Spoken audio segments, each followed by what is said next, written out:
আজকের এই ২৫তম পর্বের মধ্য দিয়ে আমরা আমাদের প্রফিট সিরিজের ইতি টানছি।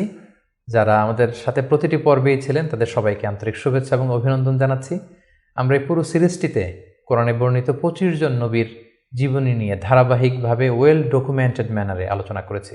আপনারা যারা নবীদের জীবনী সম্পর্কে জানতে চান, তাদের জীবনে ঘটে যাওয়া ইনসিডেন্টগুলো জানতে চান, ইভেন্টসগুলো জানতে চান এবং সেখান থেকে নিজেদের জীবনের সাথে মিলিয়ে শিক্ষাগুলো বাস্তবায়ন করতে চান, তাদেরকে আমি অনুরোধ করব আপনারা প্রফিট সিরিজের ২৫টি পর্ব শুনুন এবং বন্ধুদের সাথে শেয়ার করুন।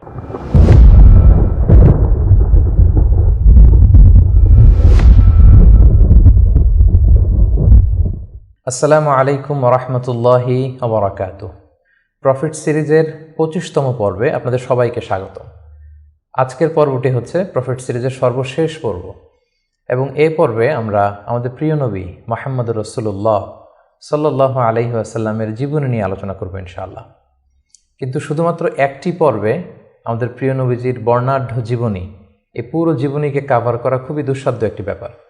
তারপরেও আমরা চেষ্টা করব খুব সংক্ষিপ্ত পরিসরে, খুব প্রেসাইজলি তার জীবনের গুরুত্বপূর্ণ যে লাইফ ইভেন্টসগুলো আছে, ঘটনাগুলো আছে, সেগুলো খুব সংক্ষিপ্ত পরিসরে বর্ণনা করবার।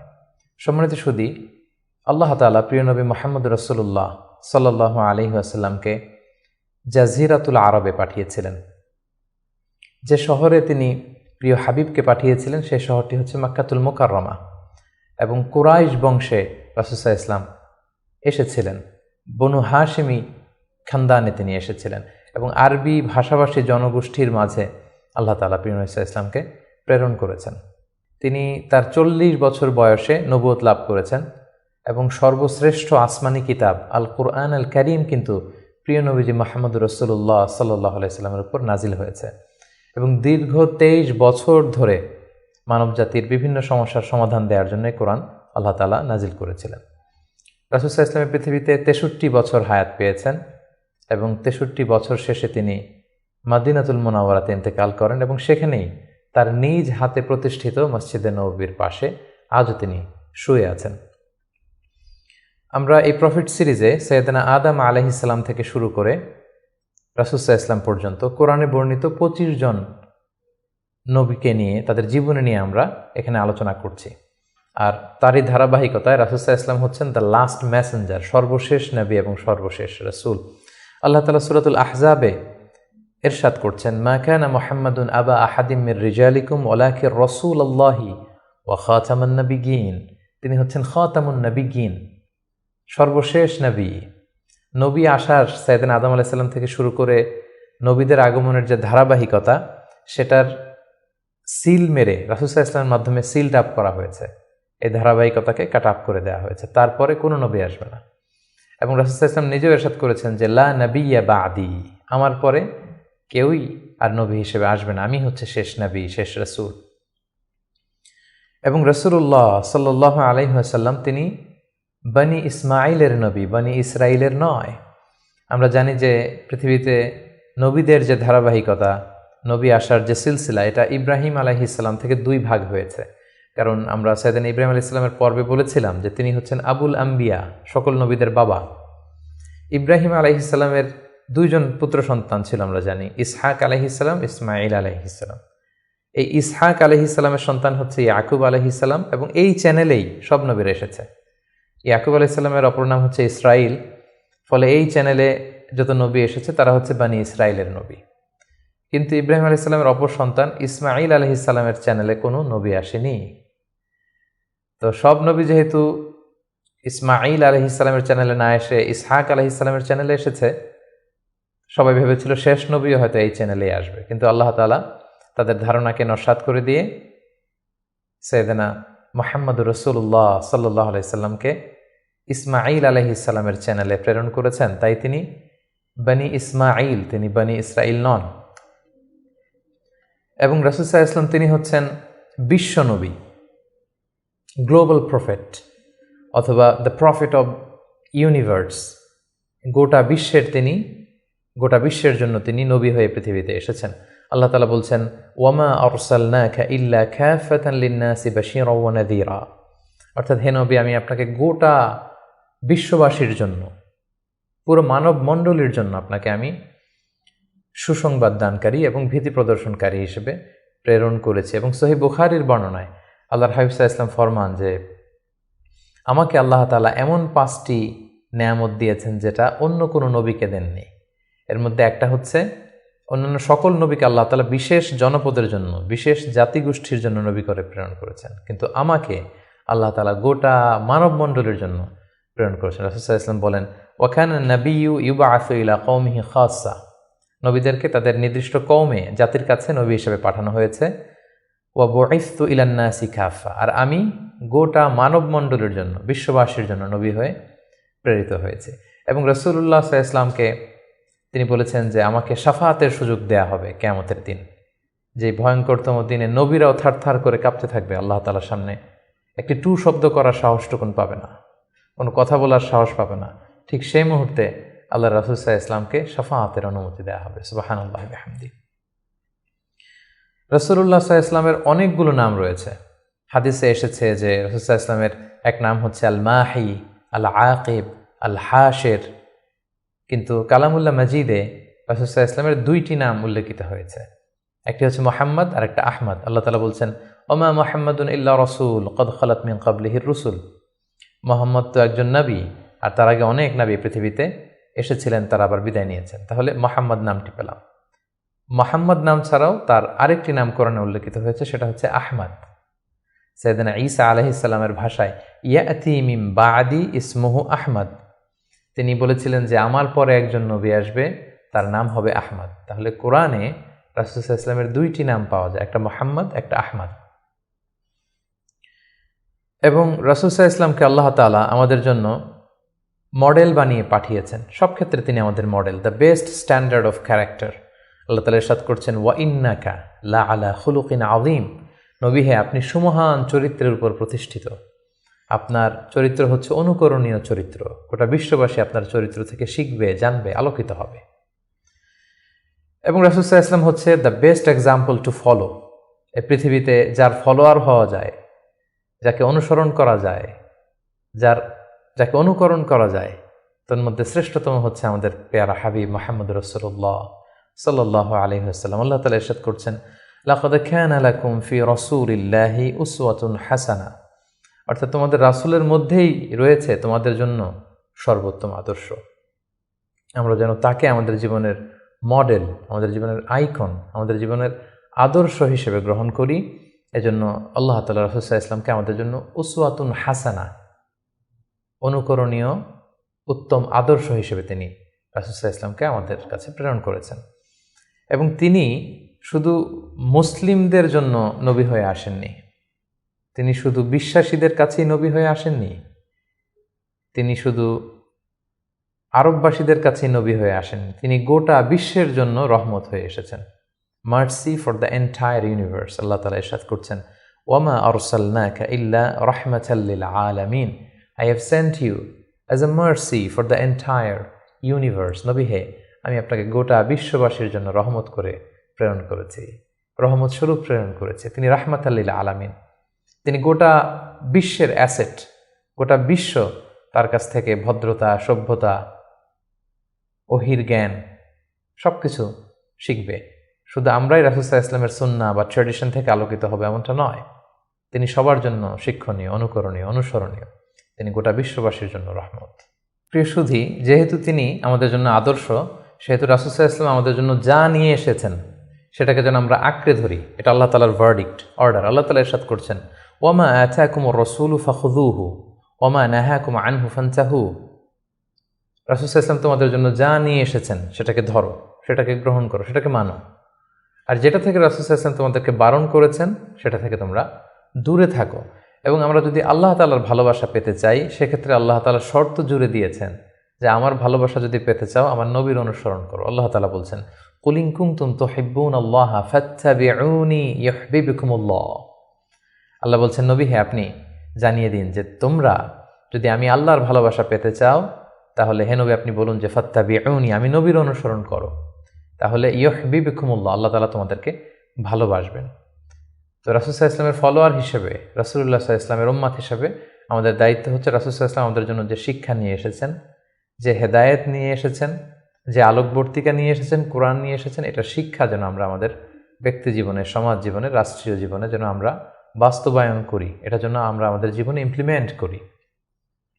আমরা প্রফেট সিরিজের বিভিন্ন পর্বে বিভিন্ন নবীদের জীবন নিয়ে যখন আমরা আলোকপাত করেছিলাম, আমরা বলেছিলাম যে as a proof of their prophethood আল্লাহ সুবহানাহু ওয়া তাআলা প্রোভাইডস দেম মুআজিজা। তারা যে নবী, তার প্রমাণ হিসেবে আল্লাহ তাআলা নবীদেরকে মুআজিজা দিয়ে থাকেন। রাসূল সাল্লাল্লাহু আলাইহি ওয়াসাল্লামের জীবনীতেও আমরা দেখব যে অসংখ্য মুআজিজা ছিল। আমরা একটির কথা যদি উল্লেখ করি যে মক্কার কুরাইশরা যখন রাসূল সাল্লাল্লাহু আলাইহি ওয়াসাল্লামকে নবী হিসেবে মানতে যাচ্ছিল না, রাসূল সাল্লাল্লাহু আলাইহি ওয়াসাল্লাম বললেন যে চাঁদকে যদি দ্বিখণ্ডিত করতে পারি তোমরা কি মেনে নিবে যে আমি আল্লাহর রাসূল? তারা বলল যে মেনে নিব। রাসূল সাল্লাল্লাহু আলাইহি ওয়াসাল্লাম আঙ্গুল উঁচু করলেন, চাঁদের দিকে ইঙ্গিত করলেন, চাঁদ দ্বিখণ্ডিত হয়ে দুই ভাগ হয়ে গেল। সুবহানাল্লাহ। আল্লাহ তাআলা সূরাতুল কমারে ইরশাদ করছেন, ইকতারাবাতিস সাআতু ওয়ানশাক্কাল কমর ওয়া ইন ইয়ারা আয়াতান ইউরিদু ওয়া ইয়াকুলু সিহরুম মুস্তামির। রাসূল সাল্লাল্লাহু আলাইহি ওয়াসাল্লাম চাঁদ দ্বিখণ্ডিত করে ফেললেন, কিন্তু এই চমৎকার এই মুআজিজা দেখার পরেও তারা কিন্তু ঈমান আনলো না। তারা বলল, তুমি জাদু করেছো, চাঁদের মধ্যে ভেলকিবাজি করেছো, এমন বড় জাদুকর তুমি চাঁদের উপরও জাদুর প্রভাব খাটিয়েছো। তো এভাবে রাসূল ইসলাম যখনই কোরআনের আয়াত বলতেন, কোনো মুআজিজা দেখাতেন, তারা হয়তো রাসূল ইসলামকে জাদুকর বলতো, কখনো বলতো তুমি পাগল, কখনো বলতো তুমি কবি, কখনো বলতো তুমি গণক, নাউযুবিল্লাহি মিন যালিক। এভাবে রাসূল ইসলাম অনেকগুলো মুআজিজা তার জীবনে আমরা দেখতে পাই, যেগুলো তার মধ্যে থেকে অন্যতম মুআজিজা হচ্ছে তিনি চাঁদকে দ্বিখণ্ডিত করেছিলেন। এবং রাসূল ইসলাম জন্মের আগেই যেগুলোকে মুবাশশিরাত বা ইরহাসাত বলে, নবী হওয়ার আগে এমন কিছু অলৌকিক ঘটনা, এরকম অনেক ঘটনা কিন্তু ঘটেছে। যেমন রাসূল ইসলামের প্রিয় মাতা আমেনা যখন গর্ভবতী ছিলেন, তখন তিনি দেখেছেন যে তার পেট থেকে একটা আলো বের হয়ে এটা শাম দেশের বড় বড় প্রাসাদগুলোকে আলোকিত করছে। এটা কিন্তু রাসূল ইসলাম যে পৃথিবীতে আসবেন তার আগাম একটা বার্তা। সম্মানিত সুধী, আমরা এই পর্যায়ে রাসূলুল্লাহ সাল্লাল্লাহু আলাইহি ওয়াসাল্লামের সরাসরি জীবনের দিকে যাব, ধারাবাহিক জীবন পরিক্রমা আলোচনা করব এবং বুঝবার সুবিধার্থে আমরা রাসূল সাল্লাল্লাহু আলাইহি ওয়াসাল্লামের পুরো জীবনীকে 3টি ভাগে ভাগ করেছি। তার প্রথম ভাগে আমি রাসূল সাল্লাল্লাহু আলাইহি ওয়াসাল্লামের জন্ম থেকে শুরু করে নবুয়ত পর্যন্ত এই 40 বছরের বর্ণনা দিব। সেক্ষেত্রে বয়স অনুসারে এই বর্ণনাটি দেয়া হবে। দ্বিতীয় ভাগে আমরা মক্কায় নবুয়তির যে 13 বছর, এই 13 বছরের বর্ণনা দিব। সেক্ষেত্রে নবুয়তির সন ভিত্তিক বর্ণনা দেওয়া হবে। এবং সবশেষে আমরা মদিনায় রাসূল সাল্লাল্লাহু আলাইহি ওয়াসাল্লাম যে 10টি বছর কাটিয়েছেন, তৃতীয় পর্বে বা তৃতীয় ভাগে আমরা সেটির বর্ণনা দিব, আর সেটা হবে হিজরি সন ভিত্তিক বর্ণনা। তাহলে সম্মানিত সুধী, আর কাল বিলম্ব না করে আমরা রাসূল সাল্লাল্লাহু আলাইহি ওয়াসাল্লামের বায়োগ্রাফির একেবারে মূল পর্বে চলে যাই। আমরা বলেছি যে প্রথম পর্বে আমরা রাসূল সাল্লাল্লাহু আলাইহি ওয়াসাল্লামের প্রথম 40টি বছরের বর্ণনা দিব, জন্ম থেকে শুরু করে নবী হওয়ার আগ পর্যন্ত। আমরা শুরুতেই বলেছি যে তিনি মাক্কাতুল মুকাররমায় এসেছেন, তিনি কুরাইশ বংশে জন্মগ্রহণ করেছেন, বনু হাশেম ছিল ওনার খানদান, এবং রাসূলুল্লাহ সাল্লাল্লাহু আলাইহি ওয়াসাল্লামের পিতার নাম ছিল আব্দুল্লাহ, মায়ের নাম ছিল আমিনা, দাদার নাম ছিল আব্দুল মুত্তালিব।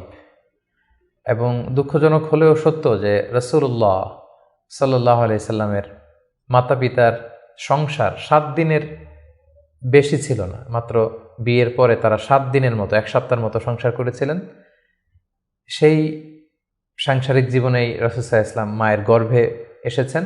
এবং রাসূল সাল্লাল্লাহু আলাইহি ওয়াসাল্লামের পিতা আব্দুল্লাহ তিনি ব্যবসার সফরে বেরিয়ে গিয়েছিলেন, ফেরবার পথে তিনি সেখানে ইন্তেকাল করেছেন। তখন রাসূল সাল্লাল্লাহু আলাইহি ওয়াসাল্লামের বয়স হচ্ছে মায়ের পেটের ভেতরে মাত্র 2 মাস। মায়ের পেটে থাকতেই তিনি বাবাহারা হয়েছেন। এবং তিনি জন্মগ্রহণ করেছেন যে বছরে, সেটাকে ঐতিহাসিকরা বলেছেন আমুল ফিল, অর্থাৎ আব্রাহার হস্তি বাহিনী যে বছর কাবা ধ্বংস করতে এসেছিলেন, ঠিক সেই বছর রবিউল আউয়াল মাসের 12 তারিখে সোমবার তিনি ওনার মা আমিনার কুলকে উজালা করে এই পৃথিবীতে এসেছেন, শুভাগমন করেছেন। এবং রাসূল সাল্লাল্লাহু আলাইহি ওয়াসাল্লামের আগমন এটা আমাদের জন্য আনন্দের, উচ্ছ্বাসের, ভালোবাসার। তিনি সর্বশেষ নবী, সর্বশেষ রাসূল হয়ে পৃথিবীতে আগমন করেছেন। রাসূলুল্লাহ সাল্লাল্লাহু আলাইহি ওয়াসাল্লাম সোমবার দিন জন্মগ্রহণ করেছেন, এটা নিয়ে ঐতিহাসিকদের মধ্যে কোনো মতভেদ নেই। কিন্তু তিনি কি রবিউল আউয়াল মাসের 12 তারিখে জন্মগ্রহণ করেছেন নাকি 2 তারিখে না 8 তারিখে, এই দিনগুলো নিয়ে ঐতিহাসিকরা মতভেদ করেছেন। তবে মাশহুর বা সবচেয়ে প্রসিদ্ধ মতামত হচ্ছে তিনি রবিউল আউয়াল মাসের 12 তারিখে জন্মগ্রহণ করেছেন আলাইহিস সালাতু ওয়াস সালাম। এবং রাসূলুল্লাহ সাল্লাল্লাহু আলাইহি সাল্লামের এই জন্মের সালটাকে যদি আমরা খ্রিস্টাব্দ দিয়ে কনভার্ট করি তাহলে সেটা ছিল 571 খ্রিস্টাব্দ। এবং আমরা জানি যে তৎকালীন সময়ে সম্ভ্রান্ত ফ্যামিলির লোকেরা তাদের সন্তানদেরকে ব্রেস্ট ফিডিং উইমেনদের কাছে দিয়ে দিত, দুধমা। তারা এসে তাদেরকে নিয়ে যেত এবং রাসূল সাল্লাল্লাহু আলাইহি ইসলামকে হালিমাতুস সাদিয়া নামে একজন নারী, যিনি তায়েফ থেকে আরও 70 কিলো দূরে বনু সাদ এলাকা থেকে এসে তারা রাসূল সাল্লাল্লাহু আলাইহি ইসলামকে রাসূল সাল্লাল্লাহু আলাইহি ইসলামের দাদা আব্দুল মুত্তালিবের কাছ থেকে নিয়ে গিয়েছিল দুধ খাওয়ানোর জন্য। এবং সেটা তারা করতো এই কারণে যে যেহেতু মক্কা শহর, এখানে অনেক ব্যবসায়ীরা আসে, অনেক লোক আসে, এখানে আরবি ভাষার অনেক আঞ্চলিকতার একটা মিক্স আপ হয়ে গিয়েছিল। তাই বেদুইন এলাকাতে, একেবারে মরুদ্যান মরুভূমি আছে এরকম এলাকাতে যেই ট্রাইবস বা কবিলাগুলো আছে, সেখানে যদি ছেলেমেয়েরা বড় হয় তাদের যেমনি স্বাস্থ্য ভালো থাকে, তাদের ভাষাটা যেমনি পিওর হয়, আরবি মুবিন সুস্পষ্ট আরবি ভাষায় তারা কথা বলতে পারে। সো সম্ভ্রান্ত এবং ট্রেডিশনাল ফ্যামিলির লোকজন এটাই করত। তার ধারাবাহিকতায় রাসূল সাল্লাল্লাহু আলাইহি ইসলামকে বনু সাদ গোত্র থেকে এসে হালিমাতুস সাদিয়া বনু সাদ গোষ্ঠীর কাছে নিয়ে গেল যে তাকে লালন পালন করবে, কয়েক বছর দুধ খাওয়াবে। এটা ঘটেছিল তার জন্মের পরপরই। এবং রাসূল সাল্লাল্লাহু আলাইহি ইসলামের বয়স যখন 2, তখন অল্প কিছু দিনের জন্য হালিমাতুস সাদিয়া সেই বনু সাদ থেকে আবার মক্কায় নিয়ে এসেছিল, যাতে রাসূল সাল্লাল্লাহু আলাইহি ইসলামের মা আমিনা কিছুদিনের জন্য ছেলের সঙ্গ পান। কিছুদিন যখন আমিনা সঙ্গ পেল, তারপর আবার তাকে বনু সাদে নিয়ে যাওয়া হলো এবং রাসূলুল্লাহ সাল্লাল্লাহু আলাইহি ইসলাম হালিমাতুস সাদিয়ার দুগ্ধপান করতে লাগলেন। হালিমাতুস সাদিয়ার সন্তানদের সাথে মরুদ্যান মরুভূমির সেই বেদুইন পরিবেশে বেড়ে উঠতে লাগলেন। সেখানকার যে পিওর ল্যাঙ্গুয়েজ আছে আরবি ভাষা শিখতে লাগলেন। এবং রাসূল সাল্লাল্লাহু আলাইহি ইসলামের বয়স যখন 4, তখন তার প্রথম শাক্কে সাদার হয়েছে, যেটাকে সিনা চাক বলে, ওপেন হার্ট সার্জারি। রাসূল সাল্লাল্লাহু আলাইহি ইসলামের জীবনে মোট 3 বার এটা ঘটেছিল। বয়স যখন 4 তখন একবার, ওহী নাজিলের সময় একবার, মেরাজ যখন তিনি গিয়েছিলেন তখন একবার। রাসূল সাল্লাল্লাহু আলাইহি ইসলাম মরুভূমিতে বনু সাদ গোষ্ঠীর ছোট ছেলেদের সাথে খেলাধুলা করছিলেন। হঠাৎ জিবরাইল আলাইহিস সালাম এসে রাসূল সাল্লাল্লাহু আলাইহি ইসলামকে এক পাশে নিয়ে গলা থেকে শুরু করে নাভি পর্যন্ত ছিঁড়ে রাসূল সাল্লাল্লাহু আলাইহি ইসলামের হৃদয়টাকে বের করে জামজামের পানি দিয়ে ধৌত করে আবার ভেতরে ঢুকিয়ে দিলেন। এই জায়গাটাকে আবার মিলিয়ে ফেললেন, যেটা আধুনিক সময়ে আমরা এটাকে ওপেন হার্ট সার্জারি বলি। এই দৃশ্য হালিমাতুস সাদিয়ার ছেলেমেয়েরা দেখে ভয়ে দৌড়াতে লাগলো। মায়ের কাছে যেয়ে বলল, আমাদের কোরাইশি ভাই বোধহয় মারা গিয়েছে। হালিমাতুস সাদিয়া বিচলিত হয়ে আসলেন, দেখলেন যে না, মারা যায়নি। মুহাম্মদ, শিশু মুহাম্মদ, তিনি বিচলিত অবস্থায় আছেন। তারা ভয় পেয়ে গেলেন এবং ভাবলেন যে না, এই ছেলের যদি কিছু হয়ে যায় তাহলে তো এর দায়ভার আমার উপর আসবে, আমরা দিয়ে আসবো মুহাম্মদকে। রাসূল সাল্লাল্লাহু আলাইহি ওয়াসাল্লামের বয়স যখন 5, তখন হালিমাতুস সাদিয়া রাসূল সাল্লাল্লাহু আলাইহি ওয়াসাল্লামকে নিয়ে, ছোট্ট মুহাম্মদ সাল্লাল্লাহু আলাইহি ওয়াসাল্লামকে নিয়ে তার মায়ের কাছে দিয়ে আসলেন। যেহেতু 5 বছর বয়সে এখন তিনি সুস্পষ্ট আরবিতে কথা বলতে পারেন এবং দুধ খাওয়ানো তো সেই 2 বছর বয়সেই শেষ। তিনি মরুভূমির সুন্দর প্রকৃতিতে সুঠাম দেহ নিয়ে বড় হচ্ছেন, সুন্দর আরবি ভাষায় কথা বলতে পারেন। 5 বছর বয়সে মায়ের কাছে ফিরিয়ে দেয়া হলো। এবং রাসূল সাল্লাল্লাহু আলাইহি ওয়াসাল্লামের আম্মা আমিনা, তিনি প্রতি বছর রাসূল সাল্লাল্লাহু আলাইহি ওয়াসাল্লামের বাবার কবর জিয়ারত করতে ইয়াসরিবে যেতেন, যেটা পরবর্তীতে মদিনা নামকরণ হবে, আমরা শুনব সেই ঘটনা। প্রতি বছর যেহেতু তিনি যান, রাসূল সাল্লাল্লাহু আলাইহি ওয়াসাল্লামকে যখন নিয়ে আসা হলো, তার পরের বছর তিনি রাসূল সাল্লাল্লাহু আলাইহি ওয়াসাল্লামকে নিয়ে রাসূল সাল্লাল্লাহু আলাইহি ওয়াসাল্লামের বাবার কবর জিয়ারত করতে গেলেন। রাসূল সাল্লাল্লাহু আলাইহি ওয়াসাল্লামের বয়স তখন 6 বছরের ছোট্ট বালক। জিয়ারত করলেন। জিয়ারত করে ফিরে আসার পথে রাসূল সাল্লাল্লাহু আলাইহি ওয়াসাল্লামের মাতা আমিনা তিনি মারা গেলেন মক্কা মদিনার মাঝখানে আবওয়া নামক জায়গায়। আল্লাহু আকবার। বয়স যখন মায়ের পেটে 2 মাস, বাবা হারা হলেন, পিতৃহারা। বয়স যখন মাত্র 6, মাতৃহারা, এখন কমপ্লিট ইয়াতিম মুহাম্মদ সাল্লাল্লাহু আলাইহি ওয়াসাল্লাম, বাবা মা হারা। তখন সাথে উম্মে আইমান নামে একজন দাসী ছিল, যিনি রাসূল সাল্লাল্লাহু আলাইহি ওয়াসাল্লামকে খুব ভালোবাসতেন, মায়ের কষ্ট বুঝতে দেননি। সেখান থেকে নিয়ে দাদার কাছে মক্কায় চলে আসলেন এবং রাসূল সাল্লাল্লাহু আলাইহি ওয়াসাল্লাম পরবর্তীতে বলেছিলেন, উম্মে আইমান ইয়া উম্মি বা'দা উম্মি, আমার মায়ের পরে উম্মে আইমানই আমার মা। সুবহানাল্লাহ। মক্কাতে যখন নিয়ে আসা হলো রাসূল সাল্লাল্লাহু আলাইহি ওয়াসাল্লামকে, শিশু মুহাম্মদকে, তখন তার দাদা আব্দুল মুত্তালিব তার দেখভালের দায়িত্ব নিলেন।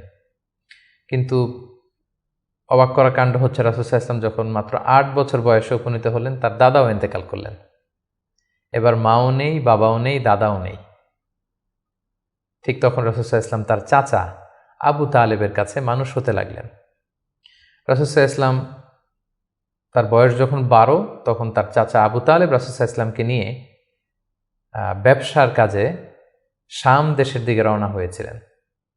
আমরা সেখানে বহাইরা আর রাহেব, যে খ্রিস্টান পাদ্রী, তার গুরু পাদ্রীর কাছে শুনেছিলেন যে শেষ জামানার নবী তার শৈশব বয়সে বা কৈশোর বয়সে এই মরুভূমির পাশ দিয়ে যাবে। এটা শোনার পর থেকে বহাইরা বছরের পর বছর এখানে ধ্যানমগ্ন থাকতো এবং অপেক্ষা করত।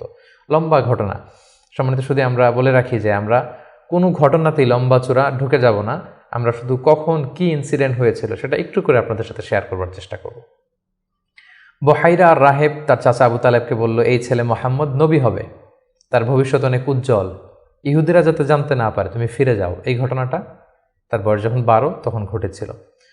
রাসূল সাল্লাল্লাহু আলাইহি ওয়াসাল্লামের বয়স যখন 13, তখন থেকে তিনি মক্কার লোকদের ছাগল চড়াতে শুরু করলেন, মেষ পালক হিসেবে ক্যারিয়ার শুরু করলেন। অল্প কিছু পারিশ্রমিকের বিনিময়ে তিনি এটা করতেন। এটা শুধু রাসূল সাল্লাল্লাহু আলাইহি ওয়াসাল্লামের জীবনীতেই নয়, সমস্ত আম্বিয়া আলাইহিস সালামের জীবনীতে এটা ঘটেছে। সেই বুখারীর বর্ণনা, প্রিয়নবী বলেন, মা বাআসাল্লাহু নাবিয়্যান ইল্লা রাআল গানাম, এই পৃথিবীতে আল্লাহ এমন কোনো নবী পাঠাননি যাদেরকে দিয়ে আল্লাহ মেষ চড়াননি। সুবহানাল্লাহ। রাসূল সাল্লাল্লাহু আলাইহি ওয়াসাল্লাম এটা শুরু করেছিলেন। রাসূল সাল্লাল্লাহু আলাইহি ওয়াসাল্লামের বয়স যখন 20, তখন তিনি তরুণ যুবক। ওই বয়সে তিনি হিলফুল ফুজুল সংগঠন করেছিলেন। আরবিতে যেটাকে বলা হয় হালাফুল ফুদুল বা হালাফুল মুত্তাইয়িবিন, যুব সংগঠন করেছিলেন। এটার উদ্দেশ্য কী ছিল? যাতে মক্কাতে কেউ মাজলুম না হয়। এক লোক তার পণ্য বিক্রি করেছে, মক্কার এক সম্ভ্রান্ত লোক পণ্য কিনে টাকা দিতে চায় নাই। সে পাহাড়ে উঠে চিৎকার করে বলল, মক্কায় কি এমন ন্যায়পরায়ণ কেউ নেই যে আমার টাকাটা উদ্ধার করে দিতে পারে? রাসূল সাল্লাল্লাহু আলাইহি ওয়াসাল্লাম এই দৃশ্য দেখে কষ্ট পেলেন। তিনি প্রায় এরকম দৃশ্য দেখতেন যে জালিমরা অসহায় গরিব লোকদেরকে মক্কায় এভাবে ঠকাচ্ছে। তিনি তার চাচা জুবাইর ইবনে আব্দুল মুত্তালিব সহ ওনাদের সমবয়স্ক ইয়াংদেরকে নিয়ে একটা সোসাইটি করলেন। এই সোসাইটির নাম তারা দিলেন হালাফুল ফুদুল, যেটা বাংলায় আমরা হিলফুল ফুজুল বলি। এবং তারা এই সংগঠনের নাম দিয়েছিলেন হালাফুল মুত্তাইয়িবিন। বেসিকলি তারা আরব দেশের ট্রেডিশন ছিল, তারা যখন সংঘবদ্ধ হতো তারা এক গামলা রঙের ভেতরে হাত ঢুকিয়ে দিয়ে তারা পাথরের মধ্যে হাতের ছাপ দিত। সবাই এভাবে হাতের ছাপ দিয়ে তারা প্রমাণ দিত যে আমরা ঐক্যবদ্ধ, সংঘবদ্ধ আছি। তো এভাবে রাসূল সাল্লাল্লাহু আলাইহি ওয়াসাল্লাম যখন এই যুব সংগঠন করলেন, তখন আর জালিমরা সাহস পেল না গরিবদেরকে ঠকাতে, এবং তারা গরিবদের হক এভাবে উদ্ধার করে দিত। সুবহানাল্লাহ বিহামদি। রাসূল সাল্লাল্লাহু আলাইহি ওয়াসাল্লামের বয়স যখন 25, তখন তিনি দ্বিতীয়বারের জন্য মক্কার বাইরে গেলেন। শাম দেশে তিনি ব্যবসায়িক কাজে গেলেন, এবং সেটা ছিল মূলত খাদিজাতুল কুবরা রাদিয়াল্লাহু তাআলা আনহা, যিনি মক্কার একজন সম্ভ্রান্ত নারী ছিলেন। তিনি সম্পদ বা অর্থ ইনভেস্ট করেছিলেন, এবং রাসূল সাল্লাল্লাহু আলাইহি ওয়াসাল্লাম তার হয়ে তার প্রোডাক্টগুলো নিয়ে বিক্রির জন্য গিয়েছিলেন। এবং তিনি সফর শেষে অঢেল সম্পদ, অঢেল অর্থ করে তিনি প্রফিট করে দিয়েছিলেন অন বিহাফ অফ খাদিজা রাদিয়াল্লাহু তাআলা। এবং খাদিজা রাদিয়াল্লাহু তাআলা এটা দেখে খুব খুশি হয়েছিলেন, এবং রাসূল সাল্লাল্লাহু আলাইহি ওয়াসাল্লামের যে পোর্শন সেটাও রাসূল সাল্লাল্লাহু আলাইহি ওয়াসাল্লাম পেয়েছিল। এই সফরে, এই ব্যবসায়িক সফরে খাদিজা রাদিয়াল্লাহু তাআলা আনহার একজন দাসী ছিল, নাম মাইসারা। তিনি ছিলেন সফর সঙ্গে, কাফেলার মধ্যে তিনিও ছিলেন। সফর শেষে যখন রাসূল সাল্লাল্লাহু আলাইহি ওয়াসাল্লাম অনেক লাভ করে, প্রফিট করে ফিরলেন, তখন খাদিজা রাদিয়াল্লাহু তাআলা আনহা খুব খুশি হলেন। এবং মাইসারা তখন খাদিজাকে জানান দিল যে, খাদিজা, এই মানুষ মুহাম্মদ কোনো সাধারণ মানুষ নন। খাদিজা বললেন, তাই নাকি? কি দেখেছ তুমি এই থ্রু আউট দ্য জার্নি, এই পুরো সফরে তুমি কি খেয়াল করেছো? তিনি বললেন যে মুহাম্মাদের চলন বলন কথা এটা আলাদা, অন্য সবার চেয়ে, কাফেলার প্রত্যেকটা পুরুষের চেয়ে আলাদা। তিনি অন্যরকম, তিনি সাধারণ কোনো মানুষ নন, অসাধারণ একজন মানুষ। তার কথা বার্তা, তার চলা ফেরা, তার আচরণ, তার ডিলিংস, তার বুদ্ধিমত্তা অসাধারণ। মাইসারা যখন এই কথা বলল, তখন খাদিজাতুল কুবরা তিনি রাসূল সাল্লাল্লাহু আলাইহি ওয়াসাল্লামের প্রতি আকৃষ্ট হলেন। তার একজন কাছের বান্ধবীর কাছে শেয়ার করলেন।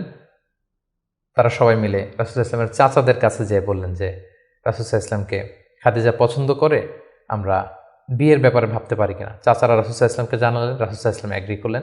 এই 25 বছর বয়সে রাসূল সাল্লাল্লাহু আলাইহি ওয়াসাল্লাম তার প্রথম বিয়েটি সম্পন্ন করলেন, আলহামদুলিল্লাহ। এবং রাসূল সাল্লাল্লাহু আলাইহি ওয়াসাল্লাম 20টি উট দিয়েছিলেন as a dowry, as a মাহার। বিয়ের মাহার হিসেবে খাদিজা রাদিয়াল্লাহু তাআলা আনহাকে 20টা উট দিয়েছিলেন। রাসূল সাল্লাল্লাহু আলাইহি ওয়াসাল্লামের বয়স যখন 30, খাদিজা রাদিয়াল্লাহু তাআলা আনহা রাসূল সাল্লাল্লাহু আলাইহি ওয়াসাল্লামের ঘরকে উজালা করে তার প্রথম সন্তান, কন্যা সন্তান জন্মগ্রহণ করলো জাইনাব। রাসূল সাল্লাল্লাহু আলাইহি ওয়াসাল্লামের বয়স যখন 33, দ্বিতীয় কন্যা সন্তান রুকাইয়া জন্মগ্রহণ করলো। রাসূল সাল্লাল্লাহু আলাইহি ওয়াসাল্লামের বয়স যখন 34, তৃতীয় কন্যা সন্তান উম্মে কুলসুম আসলো। রাসূল সাল্লাল্লাহু আলাইহি ওয়াসাল্লামের বয়স যখন 35, ফাতেমা রাদিয়াল্লাহু তাআলা আনহা তিনি জন্মগ্রহণ করলেন। এবং তখন কাবা ঘরের একটা রিনোভেশন হলো। আগুন লেগে বন্যার পানিতে কয়েকবার কাবা ধ্বংস হয়ে গিয়েছিল। ঠিক সেই সময়তে রাসূল সাল্লাল্লাহু আলাইহি ওয়াসাল্লামের বয়স যখন 35, কাবাকে আবার রিবিল্ড অফ কাবা বা রিনোভেশন অফ কাবা করা হয়েছিল। ইব্রাহিম আলাইহিস সালামের যে ভিত্তির উপর কাবা তৈরি করেছিলেন, সেই ভিত্তি ঠিক রেখে পাথর এনে কাবা নির্মাণ করা হয়েছিল। এবং হাজরা আসওয়াদ নিয়ে একটা দ্বন্দ্ব লেগেছিল, কে রাখবে এই জান্নাতি পাথর। 4টা গ্রুপ হয়ে গিয়েছিল। পরবর্তীতে রাসূল সাল্লাল্লাহু আলাইহি ওয়াসাল্লাম এটার সমাধান দিয়েছিলেন। রাসূলুল্লাহ সাল্লাল্লাহু আলাইহি ওয়াসাল্লামের বয়স যখন 37 বছর, তখন থেকে তিনি একাকী নির্জনে ইবাদত করতেন, ধ্যানমগ্ন থাকতেন। হুব্বিবা ইলাইহিল খালা, নিঃসঙ্গত তার কাছে প্রিয় করে দেয়া হলো। সম্মানিত সুধী, জাহিলি যুগে রাসূল সাল্লাল্লাহু আলাইহি ওয়াসাল্লামের ধর্মবিশ্বাস কী ছিল সেটা নিয়ে যদি আমরা বলি, তাহলে আমরা বলবো যে তিনি কখনো শিরকের সাথে জড়িত হননি, তিনি কখনো কোনো মূর্তিকে টাচ করেননি, তিনি আল্লাহ ছাড়া কারো কাছে কোনো কিছু কামনা করেননি। এবং তিনি হানিফ সম্প্রদায়ের অন্তর্ভুক্ত ছিলেন, অর্থাৎ ইব্রাহিম আলাইহিস সালামের স্বচ্ছ হানিফ ধর্মবিশ্বাসের যতটুকু মক্কাতে তখন অবশিষ্ট ছিল, রাসূল সাল্লাল্লাহু আলাইহি ওয়াসাল্লাম সেগুলোর প্রতি আকৃষ্ট ছিলেন, তিনি সেগুলো পালন করতেন। কিন্তু এই জাহিলি সমাজের মধ্য থেকে মানুষগুলোকে এক আল্লাহর দিকে কিভাবে নেবেন, সঠিক রাস্তা কোনটা, একটা স্ট্রাকচার্ড রিলিজিয়ান, স্ট্রাকচার্ড শরিয়া ওনার কাছে ছিল না। ফলে সেটা তিনি কামনা করছিলেন, খুঁজছিলেন, মহাসত্যকে তিনি খুঁজে বেড়াচ্ছিলেন। এজন্য ওনার বয়স যখন 37 ইয়ার্স ওল্ড, তখন হুব্বিবা ইলাইহিল খালা, নিঃসঙ্গতা, একাকী ধ্যান করা, এই মহাবিশ্ব নিয়ে গবেষণা করা, এই মহাবিশ্বের স্রষ্টাকে কিভাবে আরও তার সান্নিধ্য পাওয়া যায় সেটা নিয়ে তিনি চিন্তা গবেষণা করছিলেন। এবং ঠিক সেই মুহূর্তে তিনি হেরা গুহাতে যেতেন।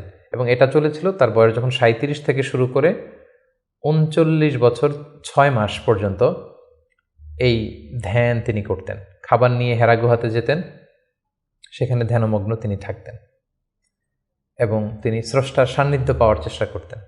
সত্য, মহাসত্যকে তিনি অর্জনের জন্য চেষ্টা করতেন।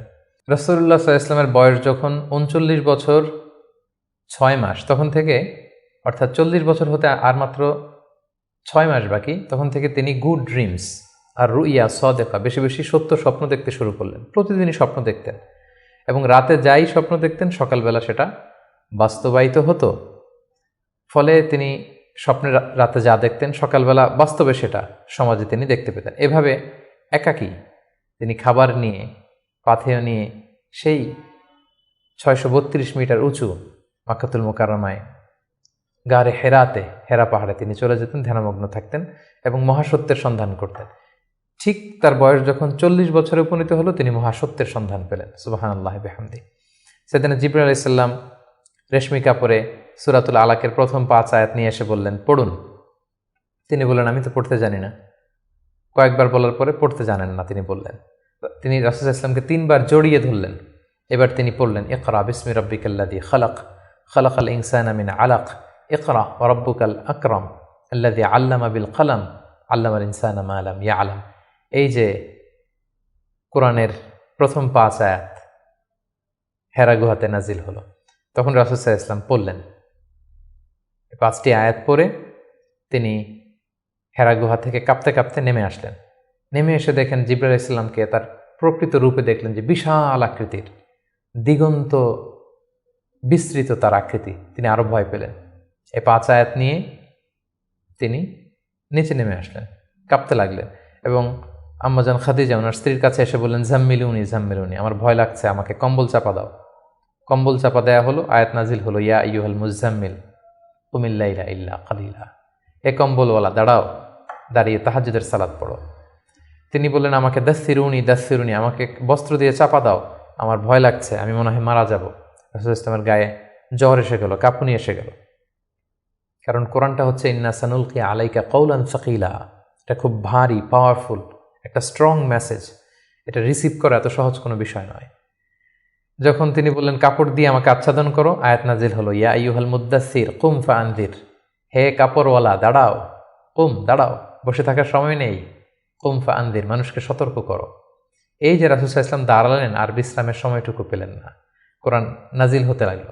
রাসূল সাল্লাল্লাহু আলাইহি ওয়াসাল্লাম ভয় পেতে লাগলেন শুরুর দিকে। আম্মাজান খাদিজা আশ্বস্ত করে বললেন যে আপনি ভয় পাবেন না, আপনার মধ্যে অনেক ভালো গুণাবলী আছে, আল্লাহ আপনাকে কখনোই অপদস্থ করবেন না। তিনি তার কাজিনের কাছে, ওরাকা ইবনে নাওফলের কাছে নিয়ে গেলেন। তিনিও আশ্বস্ত করলেন যে যাকে তুমি দেখেছো বিশাল আকৃতিতে, যে তোমার কাছে সূরা আলাকের 5 আয়াত নিয়ে এসেছে, তিনি হচ্ছেন নামুস, সে জিবরিল। তোমার আগে সব নবীদের কাছে তিনিই আসতেন আল্লাহর বাণী নিয়ে। সুবহানাল্লাহ।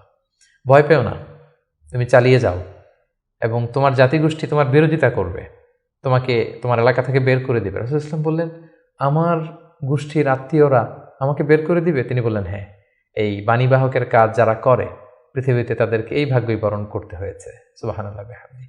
সম্মানিত শুধু এভাবে ইকরা বিসমি রাব্বিকাল্লাযী খালাক, read in the name of your lord who has created, এই বাণী নাজিলের মধ্য দিয়ে রাসূল সাল্লাল্লাহু আলাইহি ওয়াসাল্লাম অফিশিয়ালি নবী হলেন, নবুয়ত লাভ করলেন, এবং তার বয়স ছিল তখন 40 বছর। তাহলে আমরা প্রথম পর্ব শেষ করলাম, যেখানে আমরা বলেছি প্রথম পর্বে আমরা রাসূল ইসলামের জন্ম থেকে শুরু করে নবী হওয়া পর্যন্ত এই 40 বছরের বর্ণনা আমরা প্রথম পর্বে শুনলাম। এবারে আমরা দ্বিতীয় পর্বে চলে যাব। দ্বিতীয় পর্বে আমরা বর্ণনা করব নবী হওয়ার পর থেকে হিজরতের আগ পর্যন্ত মক্কায় নবুয়তের 13 বছর ওনার কেমন কেটেছে, কি কি ইনসিডেন্ট ছিল, কি কি ঘটনার মধ্যে দিয়ে, স্ট্রাগলের মধ্যে দিয়ে তিনি গিয়েছেন, সেটা আমরা এখন শুনবো ইনশাআল্লাহ। আমরা শুরুতেই বলেছিলাম যে দ্বিতীয় পর্ব আমরা আলোচনা করব নবুয়তির সন ভিত্তিক।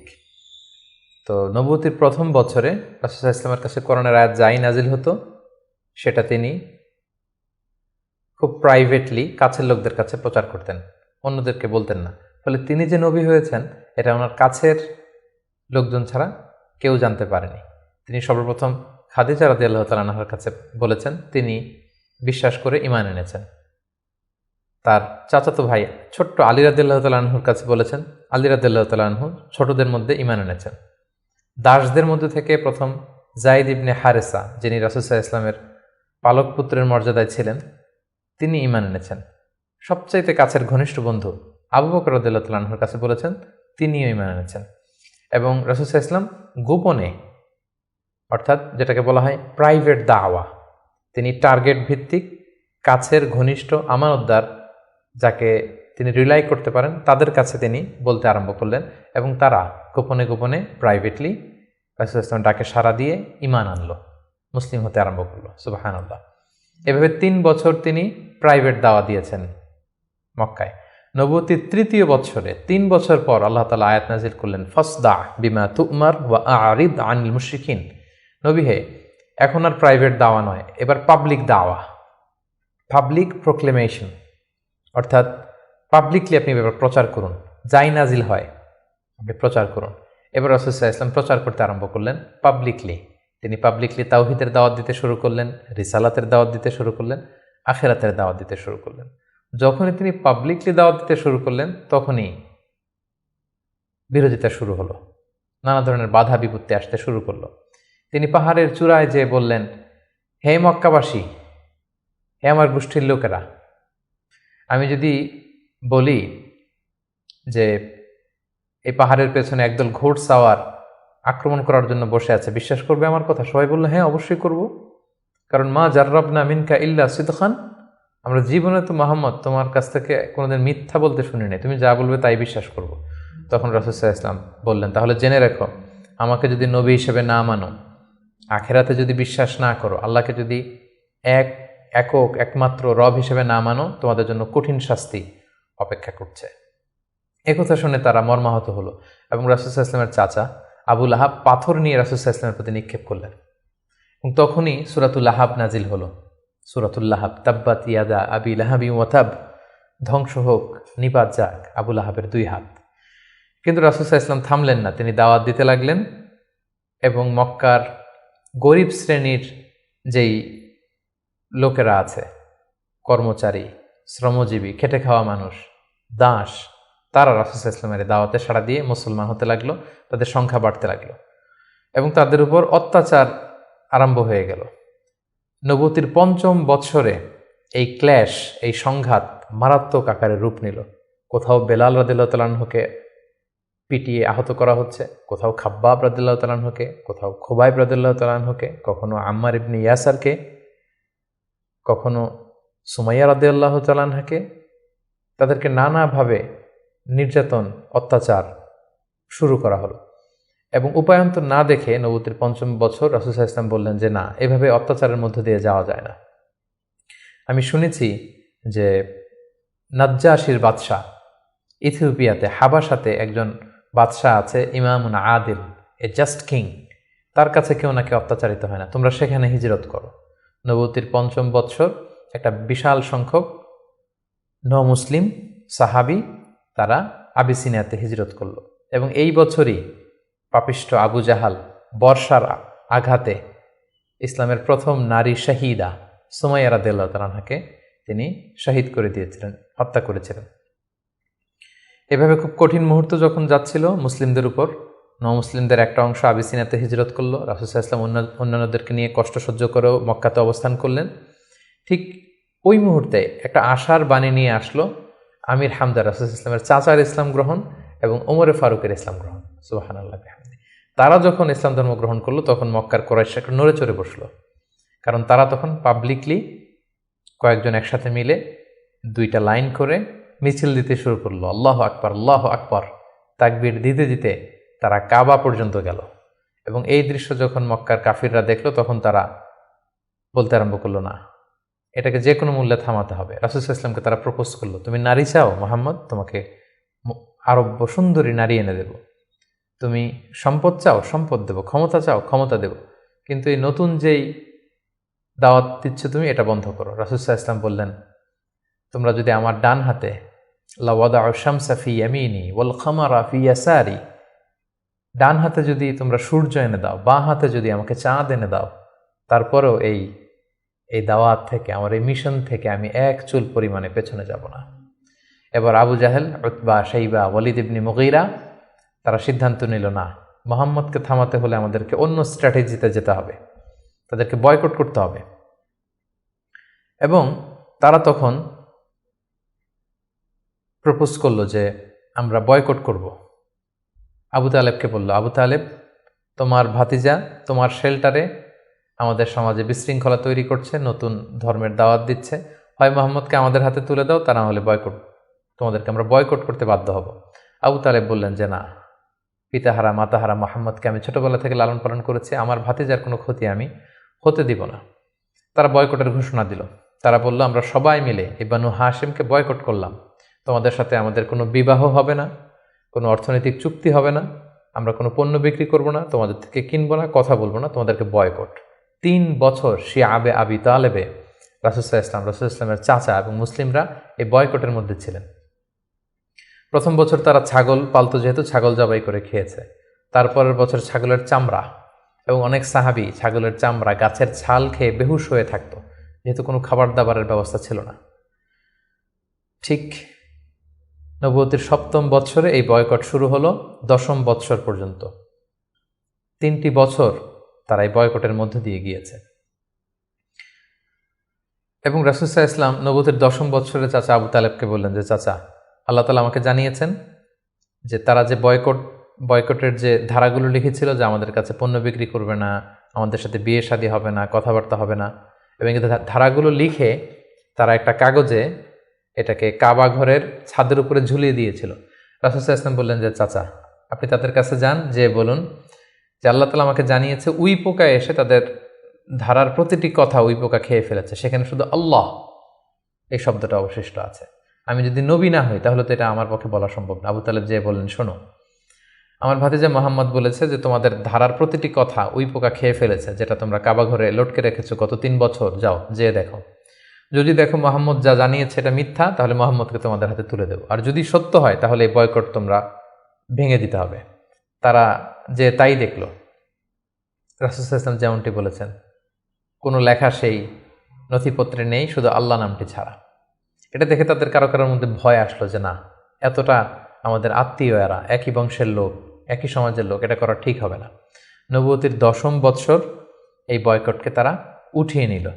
কিন্তু তার চেয়েও দুঃখজনক ঘটনা আমাদের জন্য সামনে অপেক্ষা করছে। সেটা হচ্ছে নবুয়তের 10ম বৎসর রাসূল সাল্লাল্লাহু আলাইহি ওয়াসাল্লামের এই চাচা আবু তালেব ইন্তেকাল করলো, যিনি রাসূল ইসলামকে পলিটিক্যাল শেল্টার দিতেন এবং রাসূল ইসলামকে ঘরে যিনি শক্তি যোগাতেন, সাহস যোগাতেন এবং ফিনান্সিয়াল সাপোর্ট দিতেন, তার সেই প্রিয়তমা স্ত্রী খাদিজা রাদিয়াল্লাহু তাআলা আনহা নবুয়তির 10ম বৎসরে চাচার ইন্তেকালের 6 মাস পরে ইন্তেকাল করলেন। রাসূল ইসলাম তখন সাউদা বিনতে জামাআ রাদিয়াল্লাহু তাআলা আনহাকে বিয়ে করলেন। আয়েশা রাদিয়াল্লাহু তাআলা আনহার সাথে বিয়ের কন্ট্রাক্ট অর্থাৎ আকদ হলো, কিন্তু সংসার শুরু হয়নি। কিন্তু এখন তো রাসূল ইসলামকে বাঁচানোর মতো কেউ নেই, শেল্টার দেওয়ার মতো কেউ নেই। এখন তো যে কেউ রাসূল ইসলামের উপর অ্যাটাক করতে পারে। তাই রাসূল ইসলাম পাশের শহর টুইন সিটি তায়েফে চলে গেলেন। তায়েফের লোকদেরকে দাওয়াত দিলেন। নবুয়তির 10ম বছরেই তিনি তায়েফে চলে গেলেন। কিন্তু আমরা তায়েফের ঘটনা জানি। To make the long story short, সেখানে তিনি রিজেক্টেড হলেন, পাথর মারা হলো, রক্তাক্ত হয়ে তিনি ফিরে আসলেন এক খেজুর বাগানের ভেতরে। ফজরের সময় তিনি যখন তেলাওয়াত করছিলেন, একদল জিন যাচ্ছিল এবং তারা রাসূল সাল্লাল্লাহু আলাইহি ওয়াসাল্লামের কণ্ঠের তেলাওয়াত শুনে জিন জাতি ঈমান এনে ফেলল। আল্লাহ তাআলা বোঝাতে চাইলেন, নবী হে, মক্কায় নির্যাতিত হয়ে তায়েফে গিয়েছেন, তায়েফে রক্তাক্ত হয়েছেন, রিজেক্টেড হয়েছেন, তায়েফের লোকেরা আপনার কথা শুনেনি, কিন্তু অদৃশ্য জগতের এক জাতি, জিন জাতি, আপনার এই কথা শুনে ঈমান এনে মুসলমান হয়ে গিয়েছে। সুবহানাল্লাহ। তায়েফে যখন তিনি রিজেক্টেড হলেন, এবার তিনি কোথায় যাবেন? মক্কাতে আসলে এখানে মৃত্যু অপেক্ষা করছে। তায়েফে তিনি আশ্রয় পেলেন না। এবার তিনি মক্কার অনতি দূরে দাঁড়িয়ে একজন লোককে পাঠালেন যে যাও, যে বলো যে কেউ কি নেই আমাকে শেল্টার দিবে। আমার তো এটা আমার শেকড়, জন্মভূমি, আমার বাবা দাদা সবাই এ এলাকার, আমার স্মৃতি, শৈশব কৈশোর সব এখানে। আমি তো তোমাদের সাথে কোনো খারাপ আচরণও কখনো করিনি, কাউকে ঠকাইনি, আমাকে থাকবার জন্য কি কেউ আশ্রয় দিবে না? কেউ তখন আবু জাহেল, উতবা, সাইবার ভয়ে রাসূল সাল্লাল্লাহু আলাইহি ওয়াসাল্লামকে আমান বা সিকিউরিটি দিতে রাজি হলো না। একজন লোক ছাড়া, তিনি হচ্ছেন মুতঈম ইবনে আদি।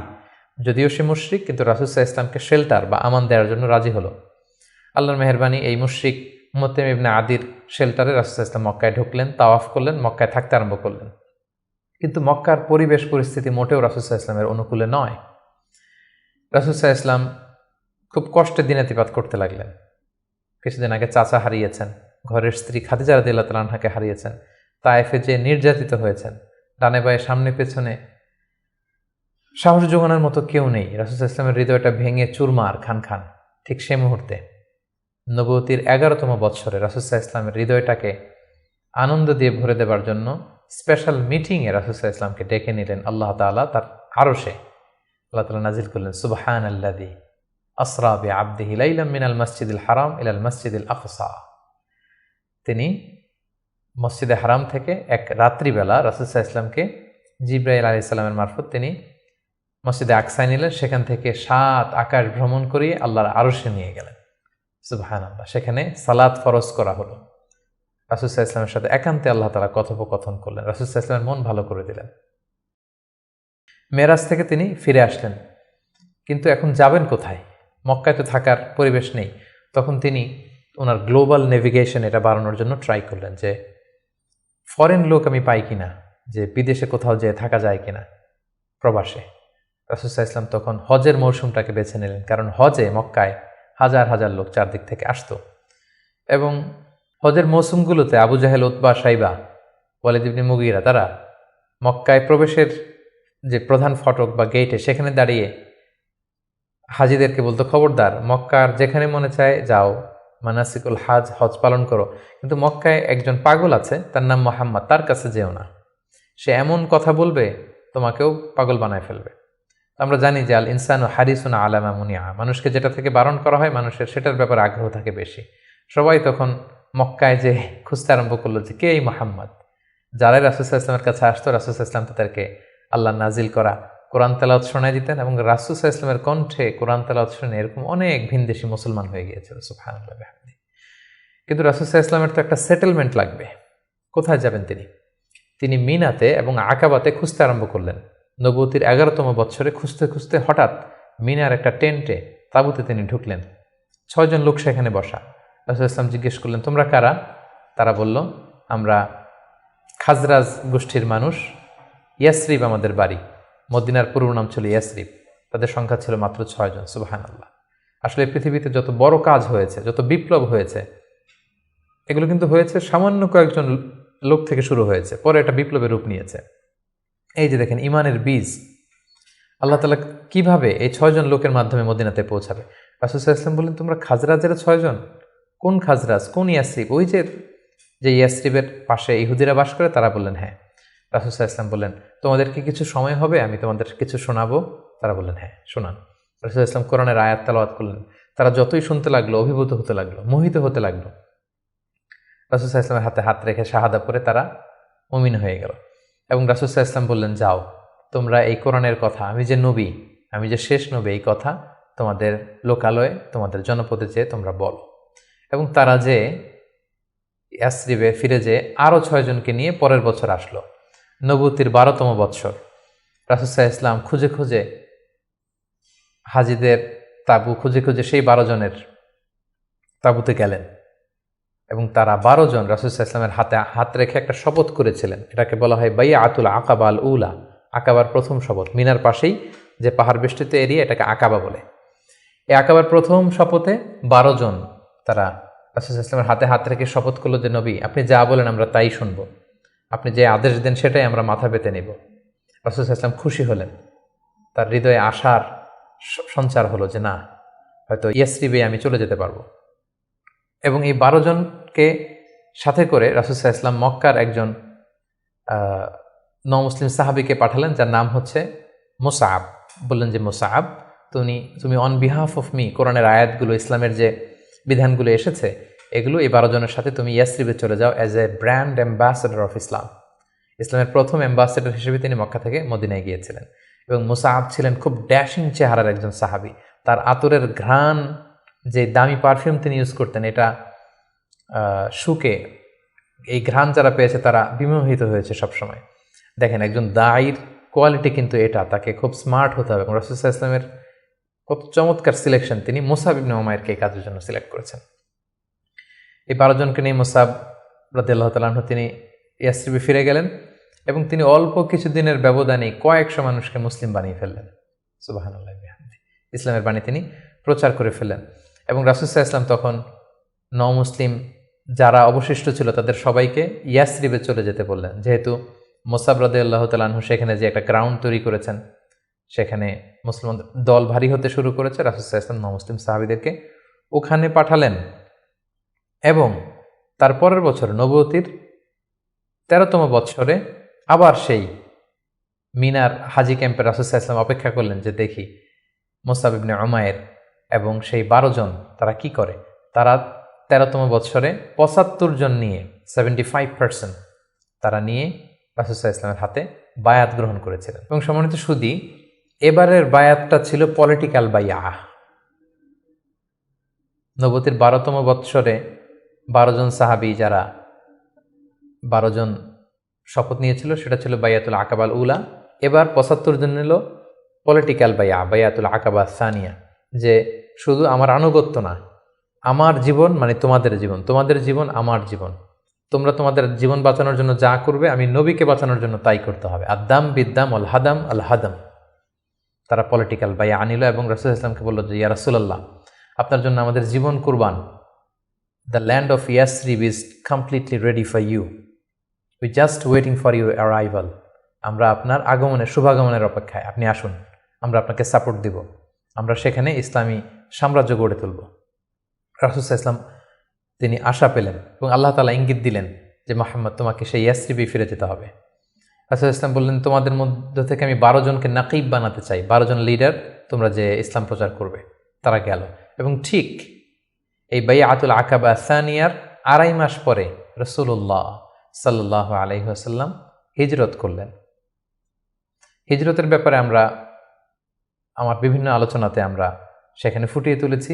আজকের এই পর্বে, যেহেতু এটা একটা সংক্ষিপ্ত পর্ব এবং এক পর্বে আমরা পুরো জীবনীকে কভার করতে চাচ্ছি, আমরা হিজরত নিয়ে বিস্তারিত আলোচনা করতে পারছি না। প্রিয় সুধী, এবার আমরা রাসূল সাল্লাল্লাহু আলাইহি ওয়াসাল্লামের জীবনীর তৃতীয় পর্ব বা তৃতীয় ভাগ শুরু করব, যেটা আমরা বলেছিলাম হিজরতের পর থেকে শুরু করে ইন্তেকাল পর্যন্ত। রাসূল সাল্লাল্লাহু আলাইহি ওয়াসাল্লাম হিজরত করে সাইয়েদনা আবু বকর রাদিয়াল্লাহু তাআলা আনহুকে নিয়ে মদিনায় আসলেন। মদিনাবাসী আনন্দিত, উচ্ছ্বসিত, উদ্বেলিত রাসূল সাল্লাল্লাহু আলাইহি ওয়াসাল্লামকে পেয়ে। রাসূল সাল্লাল্লাহু আলাইহি ওয়াসাল্লাম প্রথমে এসেই কুবা একটা এলাকা আছে, কোবা পল্লীতে তিনি কয়েকদিন থাকলেন এবং সেখানে একটা ছোট্ট মসজিদ নির্মাণ করলেন। তারপর তিনি মদিনাতে গেলেন। আসলে জায়গাটা ছিল ইয়াসরিব, তিনি যে জায়গাটার নাম পরিবর্তন করে মাদিনা করলেন, মাদিনাতুন নবী বা তয়্যিবা, পবিত্র নগরী। সেখানে যে ইয়াসরিবে যেও তিনি একটি মসজিদ প্রতিষ্ঠা করলেন, যে মসজিদটা হচ্ছে মসজিদে নববী, নবীর প্রতিষ্ঠিত মসজিদ। এবং এই মসজিদে তিনি 10 বছর ইমামতি করেছেন। এই মসজিদটাই ওনার সব কিছু ছিল। ফরেন ডেলিগেশন আসলে এখানে দেখা করতেন, এখানে তিনি আহলে সুফাদেরকে শিক্ষা দিতেন। এটাই ইউনিভার্সিটি ছিল, এটাই হাইকোর্ট, এটাই সুপ্রিম কোর্ট। এখানে বিচার কার্য পরিচালনা করতেন, এখান থেকে তিনি সামরিক অভিযানগুলো পরিচালনা করতেন। মদিনাতে তিনি এসে দেখলেন যে মদিনাতে হিজরত করা সাহাবারা, মদিনায় যারা মুসলিম হয়েছে তারা, তার মানে মুসলিম একটা কমিউনিটি। আবার দেখলেন কিছু মুশরিক কমিউনিটি আছে যারা এখনও মুসলিম হয়নি। আবার তিনি দেখলেন যে ইহুদিদের একটা কমিউনিটি আছে, 3 দিকে তারা থাকে। তাদের 3টা গোত্র, বনু কৈনুকা, বনু নাদির, বনু কোরাইদা। তিনি ভাবলেন যে সবাই মিলে একটা সংঘবদ্ধ আমাদের চার্টার থাকা দরকার। তিনি তাদের সবার সাথে বসলেন, তিনি মদিনা চার্টার করলেন, যেটাকে মদিনা সনদ বলা হয়। সুবহানাল্লাহ। তিনি মদিনা চার্টারে উল্লেখ করলেন যে আমরা মদিনাকে রক্ষার জন্য মুসলিম, প্যাগানস, জিউস সবাই এক, আমরা একে অপরের সাথে মিত্রতা থাকবে এবং বহিঃশত্রুর আক্রমণ থেকে আমরা একে অপরকে রক্ষা করব। এবং তিনি মক্কা থেকে যারা হিজরত করে এসেছেন মুহাজির সাহাবী, এবং মদিনাতে যারা এই মুহাজির সাহাবীদেরকে অ্যাকোমোডেট করেছেন, ওয়েলকাম করেছেন, আনসার সাহাবী, তাদের মধ্যে তিনি ভ্রাতৃত্বের বন্ধন প্রতিষ্ঠা করলেন। শুরু হলো মদিনার নতুন জার্নি। প্রথম বছরে অর্থাৎ প্রথম হিজরিতে তিনি এই কাজগুলো করলেন। দ্বিতীয় হিজরিতে একটা সিগনিফিক্যান্ট ঘটনা ঘটলো, সেটা হচ্ছে কেবলা চেঞ্জ করে দেয়া হলো। রাসূল সাল্লাল্লাহু আলাইহি ওয়াসাল্লাম মদিনাতে এসে 16-17 মাস বাইতুল মাকদাসের দিকে হয়ে নামাজ পড়তেন, কিন্তু চাইতেন যে মক্কায় যদি আল্লাহ তাআলা চেঞ্জ করে দিতেন কতই না ভালো হতো। আল্লাহ তাআলা চেঞ্জ করে দিলেন। আল্লাহ বললেন, ফাওয়াল্লি ওয়াজহাকা শাতরাল মসজিদুল হারাম, নবী হে আপনি মসজিদুল হারামের দিকে মুখ ফিরিয়ে এখন থেকে নামাজ পড়বেন। এটা দ্বিতীয় হিজরির ঘটনা। দ্বিতীয় হিজরির সবচাইতে গুরুত্বপূর্ণ ইনসিডেন্ট হচ্ছে দ্য ব্যাটল অফ বাদার, গজওয়াত বাদার, বদরের যুদ্ধ। কারণ কুরাইশরা তো তারা দেখলো যে না, মুহাম্মদ হাতছাড়া হয়ে গেল, সব মুসলিমরা হাতছাড়া হয়ে গেল, তাদেরকে তো সহজে ছেড়ে দেওয়া যায় না। তখন একটা যুদ্ধ হলো, বিশাল যুদ্ধ। রাসূল সাল্লাল্লাহু আলাইহি ওয়াসাল্লাম একটা ক্যারাভান আটকাতে গেলেন, কিন্তু তারা খবর পাঠালো যে মুহাম্মদ তার সৈন্য নিয়ে অ্যাটাক করছে। তারা 1000 সৈন্য নিয়ে আসলো বদরের প্রান্তরে, মদিনা থেকে 70-80 কিলো দূরে। মুসলমানদের সংখ্যা ছিল মাত্র 314 জন। বিশাল রক্তক্ষয়ী যুদ্ধ হলো। আল্লাহ তাআলা মুসলিমদেরকে ফেরেশতা দিয়ে, আসমানি মাদাদ দিয়ে সাহায্য করলেন। আল্লাহ বললেন, ওয়ালাকাদ নাসারাকুমুল্লাহু বিবাদরি ওয়া আনতুম আদিল্লাহ, আল্লাহ তোমাদেরকে বদরের প্রান্তরে সহায়তা করেছিলেন, তোমরা খুব দুর্বল ছিলে, ফেরেশতা দিয়ে আমি তোমাদেরকে সহযোগিতা করেছি, বিজয় এনে দিয়েছি। মুসলিমরা বিজয় লাভ করলো। 70 জন কুরাইশ নিহত হলো, 70 জন বন্দী হলো, মুসলমানরা জয়লাভ করলো। দ্বিতীয় হিজরির আরেকটা ইনসিডেন্ট হচ্ছে, আমি বলেছি যে 3টা জিউস ট্রাইব, ইহুদি গোত্র ছিল। এর মধ্যে একটা গোত্র কৈনুকা, তারা এক মুসলিম নারীকে তার শ্লীলতাহানি করে এবং তারা চুক্তি ভঙ্গ করে। পরে রাসূল সাল্লাল্লাহু আলাইহি ওয়াসাল্লাম তাদেরকে অবরোধ করলেন এবং মদিনা থেকে বের করে দিলেন, এক্সাইল দিলেন, নির্বাসন। কারণ কি ছিল? তারা চুক্তি ভঙ্গ করেছে।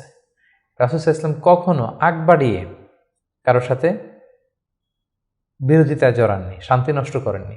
তিনি মদিনায় যে একটা শান্তিময় সাম্রাজ্য গঠন করবার জন্য মদিনা চার্টার করেছেন, মদিনা সনদ আমরা যেটা বলেছি।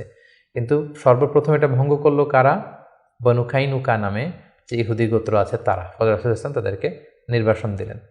এবং দ্বিতীয় হিজরিতে রোজার বিধান এবং জাকাতের বিধানকে ফরজ করা হলো। তৃতীয় হিজরির সবচেয়ে গুরুত্বপূর্ণ ঘটনা হচ্ছে উহুদের যুদ্ধ। কারণ 1 বছর আগে দ্বিতীয় হিজরিতে কুরাইশদের 70 জন নিহত হয়েছে, 70 জন বন্দী হয়েছে। তাদের যেই ক্ষত, ঘা, এটা শুকায়নি। সেটা শোধ নেওয়ার জন্য, প্রতিশোধ নেওয়ার জন্য তারা আসলো 3000 সৈন্য নিয়ে। মুসলিমরা ছিল মাত্র 1000। ইনিশিয়ালি রাসূল সাল্লাল্লাহু আলাইহি ওয়াসাল্লামের কিছু দিক নির্দেশনা অমান্য করার কারণে মুসলিমরা পরাজিত হতে আরম্ভ করলো, কিন্তু শেষের দিকে তারা আবার যুদ্ধে একটা ব্যালেন্স তৈরি করলো। কিন্তু তারপরেও 70 জন মুসলিম এই যুদ্ধে শহীদ হয়েছেন। এবং রাসূল সাল্লাল্লাহু আলাইহি ওয়াসাল্লাম তার প্রিয়তম চাচা হামজা ইবনে আব্দুল মুত্তালিব, যাকে সাইয়্যিদুশ শুহাদা ঘোষণা দেওয়া হয়েছে, এবং যে মুসআব ইবনে উমাইরকে দ্য ফার্স্ট অ্যাম্বাসেডর করে তিনি পাঠিয়েছিলেন, এই যুদ্ধে তিনিও শহীদ হয়েছেন। ৭০ জন সাহাবীকে রাসূল সাল্লাল্লাহু আলাইহি ওয়াসাল্লাম হারিয়েছেন সেই যুদ্ধে। তৃতীয় হিজরিতে রাসূল সাল্লাল্লাহু আলাইহি ওয়াসাল্লাম হাফসা রাদিয়াল্লাহু তাআলা আনহাকে বিয়ে করেন, জাইনাব বিনতে খুজাইমাকে বিয়ে করেন, এবং তৃতীয় হিজরি সনে ফাতিমা রাদিয়াল্লাহু তাআলা আনহা, আলী রাদিয়াল্লাহু তাআলা আনহার ঘরকে উজালা করে রাসূল ইসলামের প্রথম নাতি হাসান রাদিয়াল্লাহু তাআলা আনহু জন্মগ্রহণ করেছিলেন। চতুর্থ হিজরির একটা মর্মান্তিক ঘটনা হচ্ছে বীরে মাউনার ঘটনা। নজদ থেকে কিছু লোক এসে রাসূল ইসলামকে বললেন, আপনি কিছু সাহাবাকে, কারি সাহাবাকে, হাফেজ সাহাবাদেরকে আমাদের সাথে পাঠান, তারা নজদে এসে আমাদেরকে ইসলাম শিখাবে। রাসূল ইসলাম ৭০ জন কারি সাহাবাকে বিশ্বাস করে পাঠিয়েছিলেন যে তাদেরকে নিয়ে যাও, তারা ইসলাম শিখাবে, কিন্তু তারা বিশ্বাসঘাতকতা করে এই সাহাবীদেরকে হত্যা করেছিল। এটা বীরে মাউনার ঘটনা। রাসূল ইসলাম অত্যন্ত মর্মাহত হয়েছিলেন। এবং চতুর্থ হিজরির আরেকটা ঘটনা হচ্ছে যে বনু নাদির, ইহুদিদের যে দ্বিতীয় গোষ্ঠী, বনু নাদিরকে রাসূল ইসলাম নির্বাসন দিয়েছিলেন, মদিনা থেকে বের করে দিয়েছিলেন। কারণ কি? একই ঘটনা, বিশ্বাসঘাতকতা, দ্য ট্রেচারি, বিশ্বাসঘাতকতার কারণে। রাসূল ইসলাম আবু বকর, ওমর ফারুককে নিয়ে রক্তপণ কালেকশন করবার জন্য সেখানে গিয়েছিলেন, এবং তারা বলল যে হ্যাঁ, আমরা এটাতে অংশগ্রহণ করবো, আপনি আসুন। কিন্তু তারা প্ল্যান করে রেখেছিল যে রাসূল ইসলামকে এমন একটা ঘরের নিচে বসাবেন, যেই ঘরের উপর থেকে একজন ইহুদি বড় একটা পাথরের খণ্ড রাসূল ইসলামের মাথায় নিক্ষেপ করবেন, যাতে রাসূল ইসলাম সেখানে নিহত হন। এই প্ল্যান করে রাসূল ইসলামকে ঠিক ওই লোকেশনে যখন ডাকলেন, রাসূল ইসলাম যাচ্ছিলেন, ইন দ্য মিন টাইম আল্লাহ তাআলা রাসূল ইসলামকে সব জানিয়ে দিলেন তাদের কনস্পাইরেসি। জিবরাইল আলাইহিস সালাম বললেন, ইয়া রাসূলুল্লাহ, এই মুহূর্তে এখান থেকে আপনি চলে যান মদিনায়। মদিনায় আসলেন, এসে বিশাল বাহিনী গঠন করে বনু নাদিরকে তিনি ঘেরাও করলেন এবং তাদেরকে এই এলাকা থেকে উৎখাত করলেন এই বিশ্বাসঘাতকতার কারণে। যেহেতু মদিনা চার্টার ছিল একে অপরের শুভ কামনা করবে, শুভাকাঙ্ক্ষী হবে, মিত্র হিসেবে কাজ করবে, কিন্তু তারা রাসূল সাল্লাল্লাহু আলাইহি ওয়াসাল্লামকে হত্যার ষড়যন্ত্র করেছিল। তাদেরকে রাসূল সাল্লাল্লাহু আলাইহি ওয়াসাল্লাম এখান থেকে বের করে দিলেন। এবং চতুর্থ হিজরিতে মদকে আল্লাহ তাআলা হারাম ঘোষণা করলেন। এটা ছিল একটা গুরুত্বপূর্ণ ঘটনা। পঞ্চম হিজরিতে অনেকগুলো ঘটনা ঘটেছে, এর মধ্যে অন্যতম হচ্ছে বনুল মুস্তালিকের যুদ্ধ হয়েছিল। তারা রাসূল সাল্লাল্লাহু আলাইহি ওয়াসাল্লামকে অতর্কিত আক্রমণ করতে চেয়েছিল, রাসূল সাল্লাল্লাহু আলাইহি ওয়াসাল্লাম আগেই তাদেরকে আক্রমণ করে এলাকা দখল করলেন। এবং সেখান থেকে ফিরে আসবার সময় ইফকের যে ঘটনা আমরা জানি, আম্মাজান আয়েশা রাদিয়াল্লাহু তাআলা আনহাকে অপবাদ দেয়া হয়েছিল। সফওয়ান ইবনে মুআত্তাল রাদিয়াল্লাহু তাআলা আনহুর সাথে তার অবৈধ সম্পর্ক আছে বলে মুনাফিকরা ছড়িয়ে দিয়েছিল, নাউযুবিল্লাহ। এবং আল্লাহ তাআলা আরশের উপর থেকে তিনি আম্মাজান আয়েশার পবিত্রতা ঘোষণা করেছেন। সুবহানাল্লাহি ওয়া বিহামদিহি। এই ঘটনা পঞ্চম হিজরিতে ঘটেছিল। এবং পঞ্চম হিজরির সবচেয়ে ভয়ানক ঘটনা হচ্ছে আহজাবের যুদ্ধ বা খন্দকের যুদ্ধ। ইহুদি দুইটা গোষ্ঠী তারা যখন মদিনা থেকে নির্বাসিত হলো তাদের বিশ্বাসঘাতকতার কারণে, তারা যে কুরাইশদের লিডারদেরকে ফুসলাতে লাগলো, গাতাফান গোত্রের লিডারদেরকে ফুসলাতে লাগলো, আরবদেরকে ফুসলাতে লাগলো যে মুহাম্মদ কিন্তু তার দলবল নিয়ে দিনকে দিন শক্তিশালী হচ্ছে, এখনই সময়। এবছর যদি আমরা তাকে অ্যাটাক করে পরাহত করতে না পারে, আমরা আটকাতে পারবো না। ফুসলাতে ফুসলাতে প্রভোগ করতে করতে তারা 10,000 সৈন্য জমা করলো, এবং তারা প্ল্যান করলো যে আমরা 10,000 অ্যাটাক করব।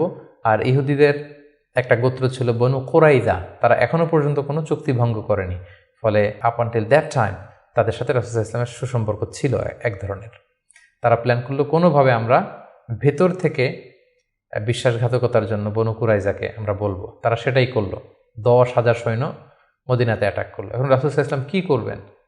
এই ছোট্ট বাহিনী নিয়ে তো 10,000 শক্তিশালী বাহিনীকে সামলানো সম্ভব নয়। রাসূল সাল্লাল্লাহু আলাইহি ওয়াসাল্লাম মিটিং করলেন, কনসাল্ট করলেন। সালমান আল ফারিসি তিনি বললেন যে আমরা আমাদের পারস্যে যুদ্ধের অনেকগুলো মাধ্যমের একটা মাধ্যম হচ্ছে ট্রেঞ্চ খনন করি, পরিখা খনন করি।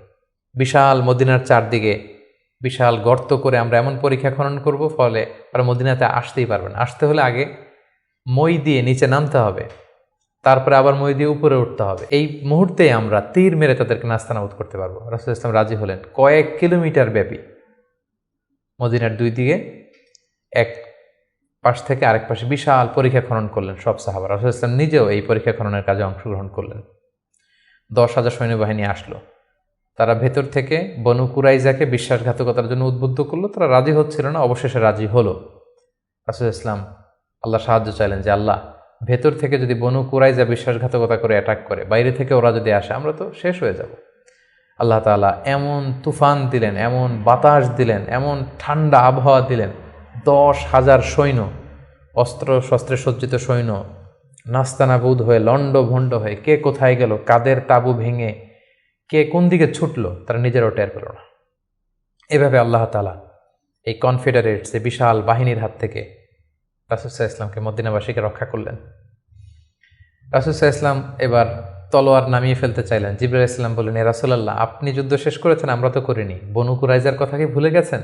ইহুদিদের যে একটা ট্রাইব, যারা বিশ্বাসঘাতকতা করলো, তাদেরকে অ্যাটাক করুন। রাসূলুল্লাহ সাল্লাল্লাহু আলাইহি সাল্লাম ৫ম হিজরিতে এবার বনু কুরাইজাকে অ্যাটাক করলেন।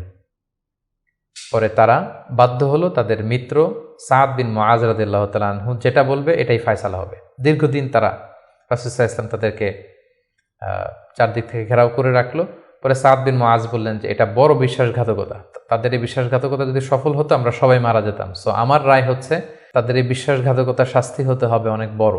তাদের মধ্য থেকে যারা মুসলিমদের বিরুদ্ধে তলোয়ার ধরেছে তাদেরকে এক্সিকিউশন করা হবে, তাদের নারীদেরকে বন্দী করা হবে। রাসূল সাল্লাল্লাহু আলাইহি ওয়াসাল্লাম সাদ বিন মুআজের এই পরামর্শকে মেনে নিলেন, এই রায়কে মেনে নিলেন। ৬ষ্ঠ হিজরিতে রাসূলুল্লাহ সাল্লাল্লাহু আলাইহি সাল্লাম তিনি স্বপ্ন দেখলেন যে তিনি উমরা করছেন। এবং আমরা জানি নবীদের স্বপ্ন হচ্ছে ওহী। তিনি সাহাবীদের কাছে স্বপ্নের কথা জানালেন। ১৪০০ সাহাবীকে নিয়ে তিনি উমরা করতে গেলেন। কিন্তু আমরা জানি যে উমরা করতে যেতে হবে মক্কায়। মক্কায় তো শত্রুর বসবাস, কুরাইশরা। তারা রাসূল সাল্লাল্লাহু আলাইহি ওয়াসাল্লামকে ঢুকতে দিল না। সাহাবারা বললেন, ইয়া রাসূলুল্লাহ, যুদ্ধের ঘোষণা দিন, আমরা যুদ্ধ করব। রাসূল সাল্লাল্লাহু আলাইহি ওয়াসাল্লাম বললেন, আমি যুদ্ধ করতে আসিনি, আমি উমরা করতে এসেছি। তখন সেখানে রাসূল সাল্লাল্লাহু আলাইহি ওয়াসাল্লাম তাদের সাথে একটা ট্রিটি করলেন, পিস ট্রিটি, যেটাকে ঐতিহাসিকরা হুদায়বিয়া সন্ধি বলা হয়। এটা ৬ষ্ঠ হিজরির জিলকদ মাসে হয়েছিল। সেখানে ট্রিটিতে বলা হয়েছে যে এবছর মুসলমানরা উমরা করতে পারবে না, ফিরে যাবে উমরা ছাড়াই। আগামী বছর আমরা সুযোগ দিব, তবে মাত্র ৩ দিনের জন্য আসবে, কোনো অস্ত্র ছাড়া উমরা করে চলে যাবে। সাহাবীরা এটা মানতেই চাচ্ছিলেন না। রাসূল সাল্লাল্লাহু আলাইহি ওয়াসাল্লাম বললেন যে থামো, আমরা এটাতেই রাজি। এবং তারা আরও কিছু ধারা দিল এই সন্ধির, যে মক্কা থেকে কেউ যদি মদিনাতে যায় মুসলিম হয়ে, মদিনাবাসী তাদেরকে ফেরত দিতে হবে। কিন্তু মদিনা থেকে কেউ মক্কায় আসলে মক্কাবাসী ফেরত দিতে বাধ্য থাকবে না। আর দুই পক্ষের সাথে যে কেউ অ্যালায়েন্স করতে পারবে। ফলে বনু খুজাআ গেল রাসূল সাল্লাল্লাহু আলাইহি ওয়াসাল্লামের পক্ষে, বনু বকর গেল কুরাইশদের পক্ষে। এভাবে হুদায়বিয়ার সন্ধিটি হলো। সাহাবারা কেউ মানতে পারল না। রাসূল সাল্লাল্লাহু আলাইহি ওয়াসাল্লাম বললেন, সন্ধি স্বাক্ষরিত হয়ে গিয়েছে, সবাই মাথার চুল হলক করে হালাল হয়ে যাও, আমরা এখন মদিনায় ফিরে যাব। কেউ হালাল হচ্ছিল না। পরে উম্মে সালামা রাদিয়াল্লাহু তাআলা আনহার পরামর্শে রাসূল সাল্লাল্লাহু আলাইহি ওয়াসাল্লাম নিজেই তার পশু জবাই করলেন, নিজের মাথা নিজে হাল্লাক দিয়ে তিনি মাথা মুন্ডন করলেন। ফলে সবাই সেটি করল। সাহাবীদের কাছে মনে হচ্ছিল যে এটা একটা অপমান। ১৪০০ সাহাবী মুসলিম, সাদা এহরামের কাপড় পরে আমরা আসলাম, কিন্তু আমাদেরকে ঢুকতে দেয়া হলো না।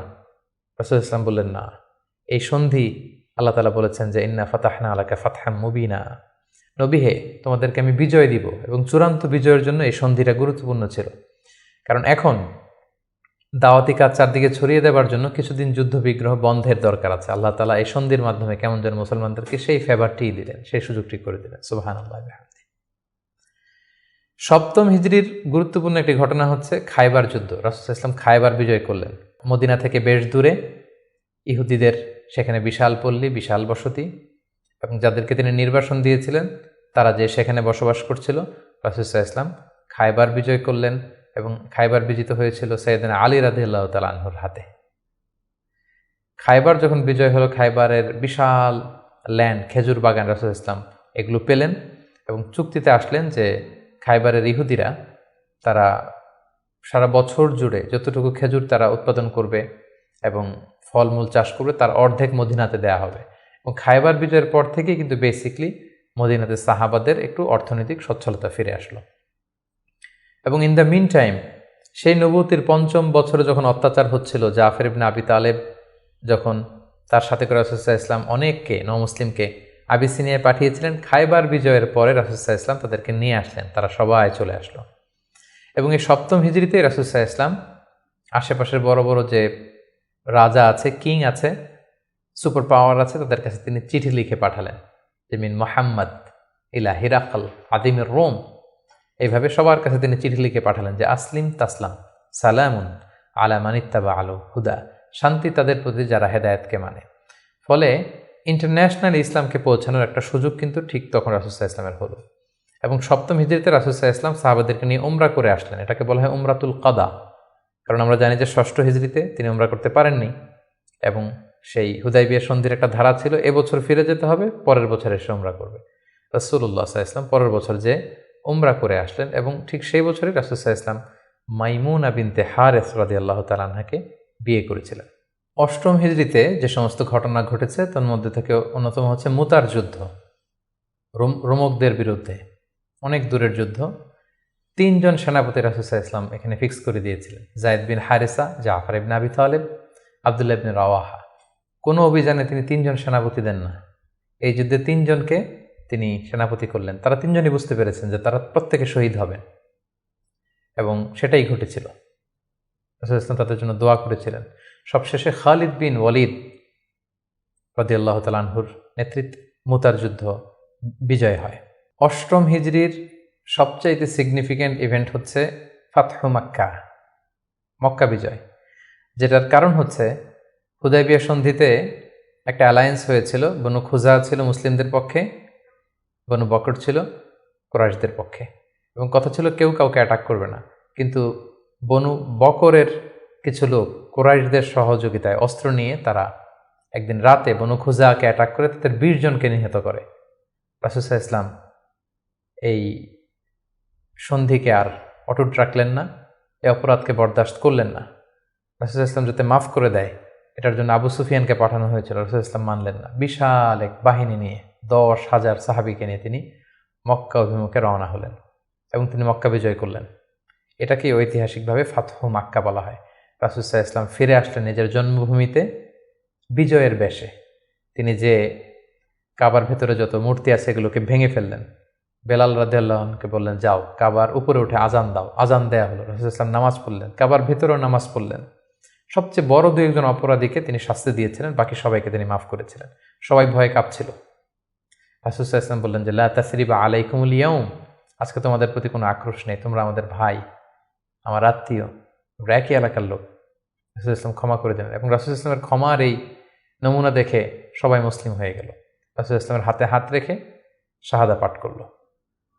এভাবে মক্কা বিজয় হয়ে গিয়েছিল। মক্কা বিজয়ের পর অষ্টম হিজরির আরেকটা বড় ইনসিডেন্ট হচ্ছে হুনাইনের যুদ্ধ। মক্কাতে রাসূল সাল্লাল্লাহু আলাইহি ওয়াসাল্লাম 19 দিন অবস্থান করলেন। তার মদিনাতে ফিরে আসার আগেই বনু সাকিফ, বনু হাওয়াজিন যারা তায়েফের অধিবাসী, তারা রাসূল সাল্লাল্লাহু আলাইহি ওয়াসাল্লামের উপর অ্যাটাক করার প্ল্যান করলো। রাসূল সাল্লাল্লাহু আলাইহি ওয়াসাল্লাম তাদের প্রতি অভিযান পরিচালনা করলেন। হুনাইন নামক জায়গায় যুদ্ধ হলো। শুরুতে মুসলমানরা পরাস্ত হয়েছিল, কিন্তু পরবর্তীতে মুসলমানরা বিজয় লাভ করল এবং এযাবৎকালে সবচাইতে বেশি গানিমাত, যুদ্ধলব্ধ সম্পদ রাসূল সাল্লাল্লাহু আলাইহি ওয়াসাল্লাম এই হুনাইনের যুদ্ধ থেকে তিনি পেয়েছিলেন। এবং এই যুদ্ধে রাসূল সাল্লাল্লাহু আলাইহি ওয়াসাল্লামের সেই দুধমা হালিমা, দুধবোন শাইমা, তারা বন্দী হয়ে এসেছিল। রাসূল সাল্লাল্লাহু আলাইহি ওয়াসাল্লাম তাদেরকে চিনতে পারলেন, তাদেরকে ক্ষমা করে দিলেন, তাদেরকে অনেক উপর হুকুম দিলেন। নবম হিজরিকে বলা হয় দ্য ইয়ার অফ ডেলিগেশনস, আমাল উফুদ।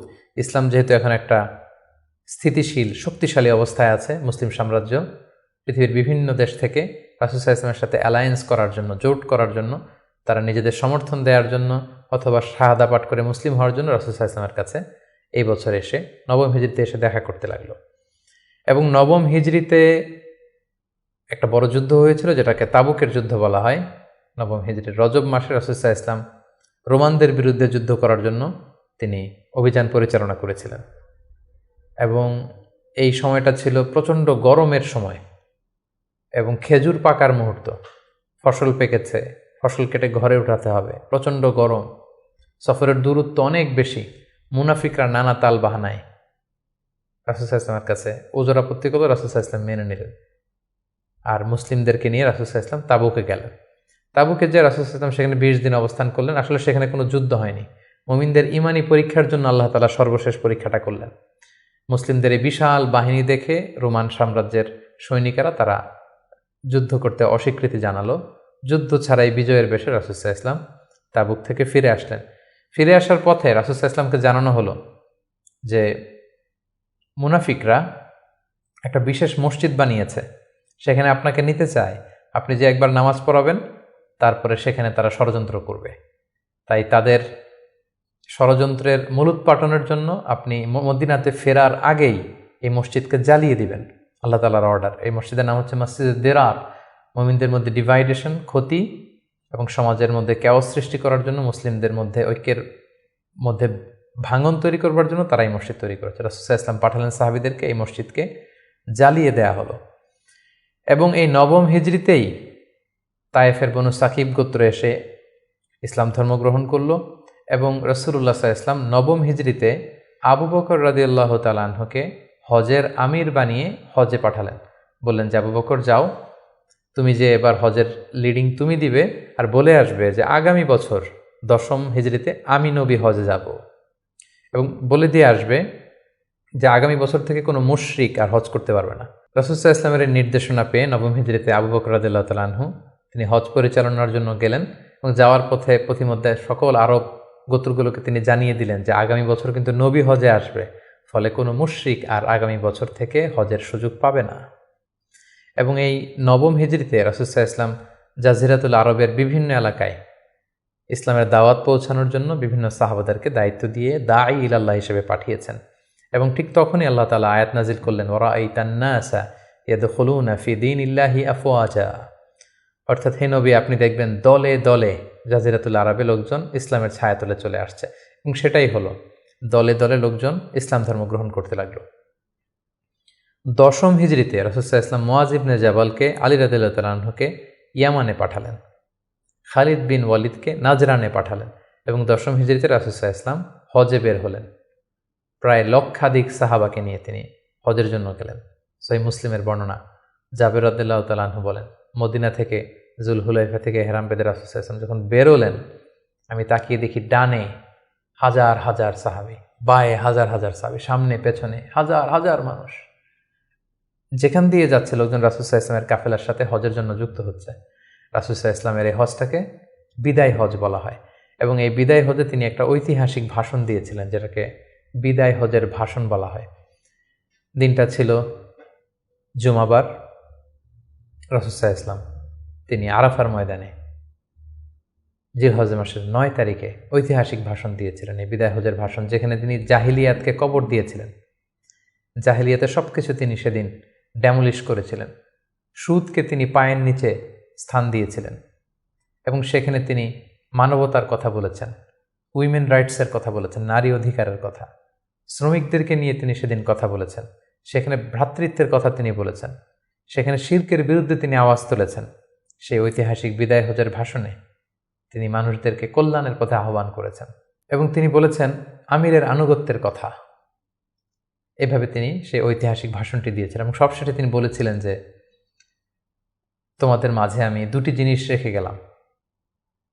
ইঙ্গিত দিচ্ছিলেন যে আমার সময় শেষ হয়ে এসেছে, তোমাদের মাঝে 2টি জিনিস, I have left behind 2 things to you, 2টা জিনিস রেখে গেলাম। এই 2টাকে তোমরা যদি আঁকড়ে ধরো, তোমরা কখনো পথভ্রষ্ট হবে না। একটা হচ্ছে কিতাব আল্লাহ, আল্লাহর কিতাব, আর আরেকটা হচ্ছে সুন্নাতা রাসূলিহি, রাসূলের সুন্নাত। এই 2টাকে যারা আঁকড়ে ধরবে তারা কখনো পথভ্রষ্ট হবে না। এবং সেদিন ইসলামকে পরিপূর্ণ করে দেয়া হলো। আয়াত নাজিল হলো, আল ইয়াউমা আকমালতু লাকুম দীনাকুম ওয়া আতমামতু আলাইকুম নি'মাতি ওয়া রাদিতু লাকুমুল ইসলাম দীনা। হে নবী, আজকে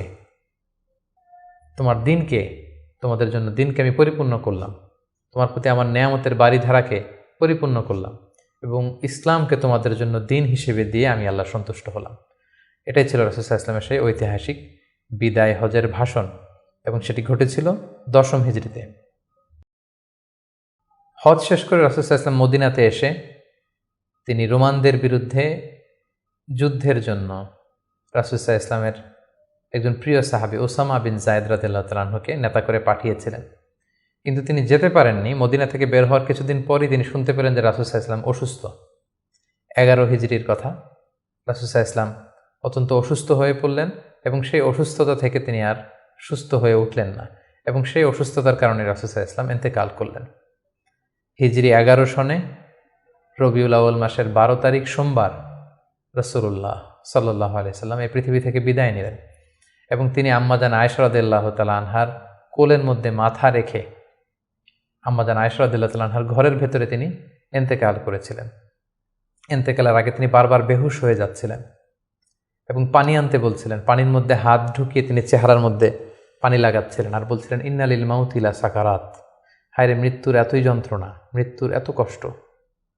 রাসূল সাল্লাল্লাহু আলাইহি ওয়াসাল্লাম আম্মাজান আয়েশা রাদিয়াল্লাহু তাআলা আনহার হাতে মেসওয়াক দেখে, তার শ্যালক যখন মেসওয়াক করছিল তিনি সেখানে ফেল করে তাকিয়েছিলেন। আম্মাজান আয়েশা বুঝতে পেরেছিলেন যে তিনি মেসওয়াক করবেন। তিনি নিজ হাতে মেসওয়াকটি নিয়ে চিবিয়ে নরম করে রাসূল সাল্লাল্লাহু আলাইহি ওয়াসাল্লামের মুখে দিয়েছিলেন। তিনি ইন্তেকালের আগে মেসওয়াক করেছিলেন এবং তিনি ইন্তেকালের আগে বলেছিলেন, আসসালাত আসসালাত, উম্মতেরা নামাজ নামাজ, নামাজকে তোমরা ভুলে যেও না। ওমা মালাকাত আইমানুকুম, এবং তোমাদের কর্মচারীদের প্রতি, শ্রমিকদের প্রতি তোমরা অবিচার করো না। এই কথাগুলো বলে তিনি সর্বশেষ যে বাক্যটি উচ্চারণ করেছিলেন সেটি হচ্ছে, মা আল্লাযীনা আনআমা আল্লাহু আলাইহিম মিনান নাবিয়্যিন ওয়াস-সিদ্দীকিন ওয়াশ-শুহাদাই ওয়াস-সালিহিন, অর্থাৎ হে আল্লাহ, নবী, সিদ্দিক, শুহাদা, সালেহ তাদের সাথে যেন আমি থাকি। আল্লাহুম্মা ইলা রাফিকিল আ'লা, আমি আমার প্রিয়তম বন্ধু আল্লাহ তাআলার কাছে ফিরে যাই। এই কথা বলেই তিনি নিস্তব্ধ হয়ে গিয়েছেন এবং গোটা উম্মাকে দুঃখের সাগরে ভাসিয়ে খাতামুন নবিয়্যিন সাইয়্যিদুল মুরসালিন রাহমাতাল লিল আলামিন তিনি তার শেষ নিঃশ্বাস ত্যাগ করেন। এবং নবীরা যেখানে মারা যায় সেই জায়গাটি পবিত্র। নবীরা যেখানে ইন্তেকাল করেন সেখানেই তাদেরকে কবরস্থ করা হয়। রাসূল সাল্লাল্লাহু আলাইহি ওয়াসাল্লামকে আম্মাজান আয়েশা রাদিয়াল্লাহু তাআলা আনহার ঘরেই কবরস্থ করা হয়েছে এবং আজও মসজিদে নববীর পাশে সবুজ মিম্বারের নিচে পেয়ারা নবী আল্লাহর হাবিব সাল্লাল্লাহু আলাইহি ওয়াসাল্লাম মাহমুদুর রাসূলুল্লাহ সাল্লাল্লাহু আলাইহি সাল্লাম সেখানে শায়িত আছেন। সম্মানিত সুধী, এ পর্যায়ে আমরা খুব সংক্ষিপ্ত পরিসরে রাসূল সাল্লাল্লাহু আলাইহি ওয়াসাল্লামের জীবনী থেকে আমরা কিছু লাইফ লেসন নিয়ে আসবো যে আমরা কি শিখতে পারি রাসূল সাল্লাল্লাহু আলাইহি ওয়াসাল্লামের জীবনী থেকে। প্রথম যেই লেসনটা আমরা উল্লেখ করতে চাই সেটা হচ্ছে, রাসূল সাল্লাল্লাহু আলাইহি ওয়াসাল্লাম খুব বড় মনের মানসিকতার অধিকারী ছিলেন, বড় হৃদয়ের অধিকারী ছিলেন। তিনি সবার জন্য ছিলেন। He use to think beyond the narrow borders. তিনি বড় হৃদয়ের অধিকারী ছিলেন, কখনো ন্যারো মাইন্ডেড ছিলেন না। উনি সবাইকে অ্যাকোমোডেট করতে চাইতেন।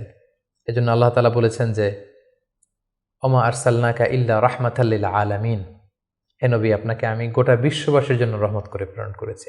তিনি শুধু আমাদের জন্য রহমত নন, মুসলিমদের জন্য রহমত নন, শুধু মুসল্লিদের জন্য রহমত নন, তিনি আলামিন, বিশ্ববাসীর জন্য রহমত। He is for all and his teaching is for all. রাসূল সাল্লাল্লাহু আলাইহি ওয়াসাল্লামের শিক্ষা, দিক নির্দেশনা, তার দেয়া হেদায়েত, এগুলো সবার জন্য। এটা আমরা জানতে পারলাম। দ্বিতীয় যে শিক্ষাটা আমরা পাই সেটা হচ্ছে, রাসূল সাল্লাল্লাহু আলাইহি ওয়াসাল্লাম সবসময় সংঘবদ্ধ জীবনযাপন করেছেন। আমরা যদি দেখি, মক্কাতে সংঘবদ্ধ, মদিনাতে সংঘবদ্ধ, যেখানে তিনি ছিলেন সংঘবদ্ধ ছিলেন। এবং আমরা যেন ইউনাইটেড থাকি, কোরআনের শিক্ষাটা তিনি বারবার বলেছেন, ওয়ালা তাফাররাকু, তোমরা বিচ্ছিন্ন হয়ো না, তোমরা আলাদা হয়ে জীবনযাপন করো না, বরং তোমরা সংঘবদ্ধ জীবনযাপন করো। রাসূল সাল্লাল্লাহু আলাইহি ওয়াসাল্লামের জীবনী থেকে আমরা এই শিক্ষাটাও পাই। 3 নম্বর যে শিক্ষাটি আমরা পাই রাসূল সাল্লাল্লাহু আলাইহি ওয়াসাল্লামের জীবনী থেকে সেটা হচ্ছে, তিনি পিস লাভার ছিলেন, শান্তিকামী। কখনো সংঘাতে সহজে বিরোধে জড়াতে চাইতেন না, সবসময় শান্তি প্রতিষ্ঠায় তিনি অগ্রগামী ছিলেন। আমরা যদি দেখি যে কুরাইশদের সাথেও কিন্তু তিনি পিস ট্রিটি করেছেন, শান্তি চুক্তি। সাহাবারা রাজি হচ্ছিলেন না, কিন্তু তিনি করেছেন। মদিনায় এসে তিনি মদিনা চার্টার করেছেন, মদিনা সনদ করেছেন, ইহুদিদের সাথে একসাথে থেকেছেন, থাকতে চেয়েছেন, কিন্তু মদিনা সনদ ভঙ্গ হয়েছে যখন তারা বিশ্বাসঘাতকতা করেছে। তার মানে তিনি সবসময় শান্তির পক্ষে ছিলেন, শান্তিকামী তিনি ছিলেন। সো আমরা যারা নবীজির উম্মত বলে নিজেদেরকে দাবি করি, আমরা যেন সবসময় শান্তিকামী হই, আমরা যেন শান্তির পক্ষে থাকি, এটা আমাদের জন্য শিক্ষা। 4 নম্বর যে শিক্ষাটি আমরা পাই সেটা হচ্ছে, he was the flag bearer of justice. তিনি সবসময় ন্যায় বিচারের পক্ষে ছিলেন, ন্যায়ের পতাকাবাহী ছিলেন, ন্যায় বিচারের পতাকাবাহী। সবসময় ন্যায় যেখানে, সত্য যেখানে, ইনসাফ যেখানে, জাস্টিস যেখানে, তিনি সেখানে। তার প্রমাণ আমরা দেখি, 20 বছর বয়সে তিনি যখন যুবক, তখন তিনি হেলফুল ফুজুল নামে যুব সংঘ করেছেন। উদ্দেশ্য কী ছিল? যে মাআল মাজলুম দিদ্দাল জালেম, আমরা সবসময় মাজলুমের পক্ষে থাকবো, জালেমের বিরুদ্ধে। কোনো জালেম যেন কোনো ব্যবসায়ীকে, ভিনদেশিকে, কাউকে যেন ঠকাতে না পারে, মাজলুমের পক্ষে লড়বার জন্য তিনি এটা করেছেন। তার মানে ইনসাফ, জাস্টিস, ন্যায় পরায়ণতার পক্ষে তিনি সবসময় কাজ করেছেন। সো আমরা যেন সবসময় ন্যায় পরায়ণতার পক্ষে থাকি, এটাই আমাদের জন্য শিক্ষা। 5 নম্বর যে ব্যাপারটা আমরা দেখি যে, রাসূল সাল্লাল্লাহু আলাইহি ওয়াসাল্লামের পুরো জীবনীটা যদি আপনারা খেয়াল করেন, 40 বছর, তারপরে নবুয়তির 13 বছর, তারপর মদিনাতে 10 বছর, আমরা যদি দেখি যে সবসময় রাসূল সাল্লাল্লাহু আলাইহি ওয়াসাল্লাম একটা স্ট্রাগলের মধ্য দিয়ে গিয়েছেন। তিনি আল্লাহর নবী, শুধু নবী নয়, শ্রেষ্ঠ নবী, আল্লাহর হাবিব, তার কাছে কোরআন নাজিল হয়েছে, তার কাছে ওহী আসতো, আল্লাহর সরাসরি সাহায্য তিনি পেয়েছেন, আল্লাহর সাথে কথা বলতেন, কথা বলেছেন। তারপরও তার জীবন কিন্তু স্ট্রাগল মুক্ত ছিল না, সবসময় তিনি স্ট্রাগলের মধ্যে দিয়েছিলেন। আমরা একটু স্ট্রাগল করলে হতাশ হয়ে পড়ি, একটু বিপদে পড়লে হতাশ হয়ে পড়ি। আমরা যদি রাসূলের জীবনে দেখি তাহলে আমরা বুঝতে পারবো না, হতাশ হওয়া যাবে না, ধৈর্য ধারণ করতে হবে, কারণ struggle is the part of our life. আমার নবী স্ট্রাগল করেছেন, তিনি সংগ্রাম করেছেন, সো সংগ্রাম আমাদের জীবনের অংশ। এই শিক্ষাটা আমরা পাই। 6 নম্বর যে শিক্ষাটি আমরা পাই সেটা হচ্ছে রাসূল সাল্লাল্লাহু আলাইহি ওয়াসাল্লাম ব্যক্তিগত জীবনে অত্যন্ত সৎ ছিলেন। ট্রুথফুলনেস ছিল ওনার গুণ, ট্রাস্টওয়ার্দিনেস অর্থাৎ সত্যবাদিতা এবং আমানতদারিতা। যে কারণে যেই কুরাইশরা রাসূল সাল্লাল্লাহু আলাইহি ওয়াসাল্লামের বিরোধিতা করত, তারাই রাসূল সাল্লাল্লাহু আলাইহি ওয়াসাল্লামকে উপাধি দিয়েছিল আস-সাদিক আল আমিন, সত্যবাদী, আমানতদার। এবং তিনি যখন সাফা পাহাড়ের উপরে দাঁড়িয়ে বলেছেন, আমি একটা তথ্য দিলে বিশ্বাস করবে? সবাই বলল, হ্যাঁ অবশ্যই করব, কারণ আমরা তো কখনো তোমার কাছ থেকে মিথ্যা বলতে শুনিনি। সুবহানাল্লাহ, চিন্তা করেন, নিজের জাতিগোষ্ঠীর এত বড় অ্যাকনোলেজমেন্ট, সবাই এক স্বরে বলে উঠল, মা জাররাবনা আলাইকা ইল্লা সিদকান, সত্য ছাড়া মিথ্যা তো কখনো শুনিনি। যেদিন তিনি হিজরত করবেন সেদিন তিনি তার ঘরে রাসূল সাল্লাল্লাহু আলাইহি ওয়াসাল্লাম আলী রাদিয়াল্লাহু তাআলা আনহুকে রেখে গিয়েছিলেন। কেন? কারণ ওনার কাছে মক্কার অনেক লোকেরা আমানত রেখেছিল, সেই আমানতগুলো বুঝিয়ে দিতে আলী রাদিয়াল্লাহু তাআলা আনহুর 3 দিন সময় লেগেছিল। এত পরিমাণে ডিপোজিট ছিল, আমানতের বিভিন্ন জিনিসপত্র ছিল, সেগুলো আলী রাদিয়াল্লাহু তাআলা আনহু বুঝিয়ে দিয়ে তারপরে তিনি হিজরত করেছেন। কতটা আমানতদার ছিলেন আমাদের প্রিয় নবী। এবং ওনার এই ব্যবসায় আমানতদারিতায় মুগ্ধ হয়েই কিন্তু খাদিজা রাদিয়াল্লাহু তাআলা আনহা রাসূল সাল্লাল্লাহু আলাইহি ওয়াসাল্লামকে বিয়ের প্রস্তাব দিয়েছিলেন। সো তার উম্মত হিসেবে আমাদের উচিত সত্যবাদী, সৎ এবং আমানতদার হওয়ার চেষ্টা করা। 7 নম্বর যে শিক্ষাটি আমরা রাসূল সাল্লাল্লাহু আলাইহি ওয়াসাল্লামের জীবনী থেকে পাই সেটা হচ্ছে রাসূল সাল্লাল্লাহু আলাইহি ওয়াসাল্লামের একটা ফ্রেন্ডলি ইন্টারাকশন ছিল তার ফলোয়ারদের সাথে, good interaction with the followers. সাহাবীদের সাথে খুবই সুসম্পর্ক ছিল এবং সাহাবীরা কোনো পরামর্শ দিলে সেটা ভালো হলে তিনি আমলে নিতেন। আমরা যদি বদরের যুদ্ধের ঘটনাটা একটু রিভাইজ করি, আমরা দেখব যে মুসলিমরা যে এক জায়গায় তাঁবু গাড়ল, তখন হাব্বাব ইবনুল মুনজির রাদিয়াল্লাহু তাআলা আনহু বললেন, ইয়া রাসূলুল্লাহ, এখানে যে তাঁবু গাড়লেন এটা কি ওয়াহি না আপনার ডিসিশন? রাসূল সাল্লাল্লাহু আলাইহি ওয়াসাল্লাম বললেন যে না, আল্লাহ অর্ডার করেন, এটা আমার ডিসিশন। তিনি বললেন, না ইয়া রাসূলুল্লাহ, এখানে তাঁবু গাড়াটা ঠিক হয়নি, আমাদেরকে অবস্থান নিতে হবে ওই জায়গায়, ফলে বৃষ্টির পানি আমরা পাবো, কুয়ার পানি আমরা পাবো, আর মুশরিকরা, কুরাইশরা তারা পানি পাবে না, আমরা পানি পান করব, ওরা পানির অভাবে মারা যাবে যুদ্ধ ছাড়াই। রাসূল সাল্লাল্লাহু আলাইহি ওয়াসাল্লাম বললেন, তাই তো, চমৎকার আইডিয়া, তাহলে সেটাই করি, চলো চলো আমরা এখান থেকে যে হাব্বাব যেখানে বলেছে সেখানে তাঁবু গাড়ি। তার মানে কতটা ফ্রেন্ডলি একটা ইন্টারাকশন ছিল ফলোয়ারদের সাথে। আমরা যদি খন্দকের ঘটনাটা দেখি, যে বিশাল যে পরীক্ষা খনন করা হলো, এটা কিন্তু সালমান আল ফারিসি রাদিয়াল্লাহু তাআলা আনহুর পরামর্শে তিনি করেছিলেন। আমাদের অনেক লিডারদের মধ্যে একটা বসি ভাব থাকে, যে আমি সব জানি, আমার ফলোয়াররা কিছুই জানে না, আমার টিমের লোকেরা কিছুই জানে না। না, রাসূল সাল্লাল্লাহু এটা করতেন না। কারোর কাছ থেকে কোনো ভালো কনসালটেশন, কোনো পরামর্শ আসলে পলিসি মেকিংয়ে তাদের কথাও তিনি রাখতেন। সুবহানাল্লাহ, এটা একটা গুড লিডারের বৈশিষ্ট্য। 8 নম্বর যে শিক্ষাটা আমরা পাই সেটা হচ্ছে রাসূল সাল্লাল্লাহু আলাইহি ওয়াসাল্লাম হেভিলি ফোকাসড ছিলেন তার মিশনে, এক্সট্রিমলি ফোকাসড রাসূল সাল্লাল্লাহু আলাইহি ওয়াসাল্লাম ছিলেন। সেই যে মক্কায় তিনি তাওহীদের বাণী প্রচার করতে শুরু করেছেন, রিসালাতের বাণী প্রচার করতে শুরু করেছেন, আখিরাতের কথা মানুষকে প্রচার করতে শুরু করেছেন, তার যে দাওয়াতের ফোকাস, এই ফোকাস থেকে কোনো প্রলোভন, কোনো লোভ, কোনো স্ট্রাগল, কোনো বিপদ রাসূল সাল্লাল্লাহু আলাইহি ওয়াসাল্লামকে এক চুল পরিমাণ নাড়াতে পারেনি। সো আমরা যদি জীবনে সফল হতে চাই, আমাদের ফোকাস ঠিক রাখতে হবে। ফোকাস থেকে আমরা নড়ে গেলে কিন্তু আমরা সফলতার দেখা পাবো না। 9 নম্বর যে শিক্ষাটা আমরা পাই, রাসূল সাল্লাল্লাহু আলাইহি ওয়াসাল্লামের কম্প্যাশনেট অ্যান্ড মার্সিফুল অ্যাটিটিউড। রাসূল সাল্লাল্লাহু আলাইহি ওয়াসাল্লামের দয়াদ্র মানসিকতায় অনেক শত্রু কিন্তু রাসূল সাল্লাল্লাহু আলাইহি ওয়াসাল্লামের বন্ধু হয়ে গিয়েছিল, ঈমান এনেছিল, আমরা দেখেছি। মক্কা বিজয় যখন করেছিলেন, চাইলে পিষে মারতে পারতেন কুরাইশদেরকে, যারা বছরের পর বছর জন্মভূমি থেকে দূরে থাকতে বাধ্য করেছিল রাসূল সাল্লাল্লাহু আলাইহি ওয়াসাল্লামকে। রাসূল সাল্লাল্লাহু আলাইহি ওয়াসাল্লাম কী করলেন? বললেন যে না, লা তাসরিবা আলাইকুমুল ইয়াউম, কোনো প্রতিশোধ, হিংসা কিছু নেই, ক্ষমা করে দিলাম, যাও তোমরা স্বাধীন। এভাবে নানা ঘটনায় আমরা দেখেছি রাসূল সাল্লাল্লাহু আলাইহি ওয়াসাল্লাম তার অমীয় অনুপম চরিত্রের মাধ্যমে তিনি মানুষের মন জয় করেছেন। সো এই গুণাবলী যেন আমরা আমাদের মধ্যে ধারণ করবার চেষ্টা করি। সব শেষে আমরা যেই শিক্ষাটির কথা বলবো সেটা হচ্ছে succession management. A good leader produces good leaders. একজন ভালো নেতা শুধু ফলোয়ার তৈরি করে না, সে আরও নতুন নেতা তৈরি করে। রাসূল সাল্লাল্লাহু আলাইহি ওয়াসাল্লামের এই গুণাবলীটি কিন্তু ছিল। আমরা যদি দেখি, রাসূল সাল্লাল্লাহু আলাইহি ওয়াসাল্লামের ইন্তেকালের পরে আমাদের লিডারশিপ নিয়ে কোনো ক্রাইসিস হয়নি, সেখানে দাঁড়িয়ে গিয়েছে আবু বকরকে আমরা রাদিয়াল্লাহু তাআলা আনহুকে আমরা আমাদের খলিফা বানিয়েছি। আবু বকর রাদিয়াল্লাহু তাআলা আনহুর ইন্তেকালের পরে ওমরে ফারুক আমাদের খলিফা হয়েছে, তারপরে উসমান, তারপরে আলী রাদিয়াল্লাহু তাআলা আনহু। তার মানে রাসূল সাল্লাল্লাহু আলাইহি ওয়াসাল্লাম এদেরকে কিন্তু সবসময় ডানে বায়ে সামনে পেছনে কাছে নানা কাজে এঙ্গেজ করে নতুন নেতৃত্ব, নিউ লিডারশিপ কিন্তু তিনি তৈরি করেছিলেন। ফলে এই সাকসেশন ম্যানেজমেন্টে কিন্তু রাসূল সাল্লাল্লাহু আলাইহি ওয়াসাল্লাম সাকসেসফুল ছিলেন। এবং এখান থেকে আমরা যারা লিডারশিপ কোয়ালিটি আমাদের আছে, আমরা যেন নতুন লিডার তৈরি করে যেতে পারি উম্মার জন্য, এই শিক্ষাটি কিন্তু আমরা পাই। সম্মানিত সুধী, রাসূল সাল্লাল্লাহু আলাইহি ওয়াসাল্লামের জীবনের প্রতিটি স্টেপে, প্রতিটি পদক্ষেপে, প্রতিটি ঘটনা থেকে অসংখ্য অসংখ্য শিক্ষা আমাদের জন্য রয়েছে এবং বের করা সম্ভব। কিন্তু আজকের এক পর্বে এই সবগুলো শিক্ষা বা লেসন নিয়ে বা টিচিং নিয়ে আমাদের পক্ষে আলোচনা করা সম্ভব না। আমরা প্রফিট সিরিজের সর্বশেষ পর্বে আমরা এতটুকুই বলতে চাই যে আমরা এক পর্বে খুব সংক্ষিপ্ত পরিসরে এখানে উল্লেখ করলাম, আমরা কেবলমাত্র রাসূল সাল্লাল্লাহু আলাইহি ওয়াসাল্লামের সিরার উপর 50 পর্ব কিংবা 100 পর্বের একটা ধারাবাহিক সিরিজ করার প্রত্যাশা রাখি। আল্লাহ তাআলা আমাদেরকে তৌফিক দান করুক। সম্মানিত সুধী, রাসূল সাল্লাল্লাহু আলাইহি ওয়াসাল্লামের ফলোয়ার বা উম্মাহ হিসেবে আমাদের উচিত রাসূল সাল্লাল্লাহু আলাইহি ওয়াসাল্লামের আদর্শকে আমাদের জীবনে বাস্তবায়ন করা, তার প্রতি ভালোবাসার সর্বোচ্চ নমুনা পেশ করা, তার সম্মান আমাদের সম্মান।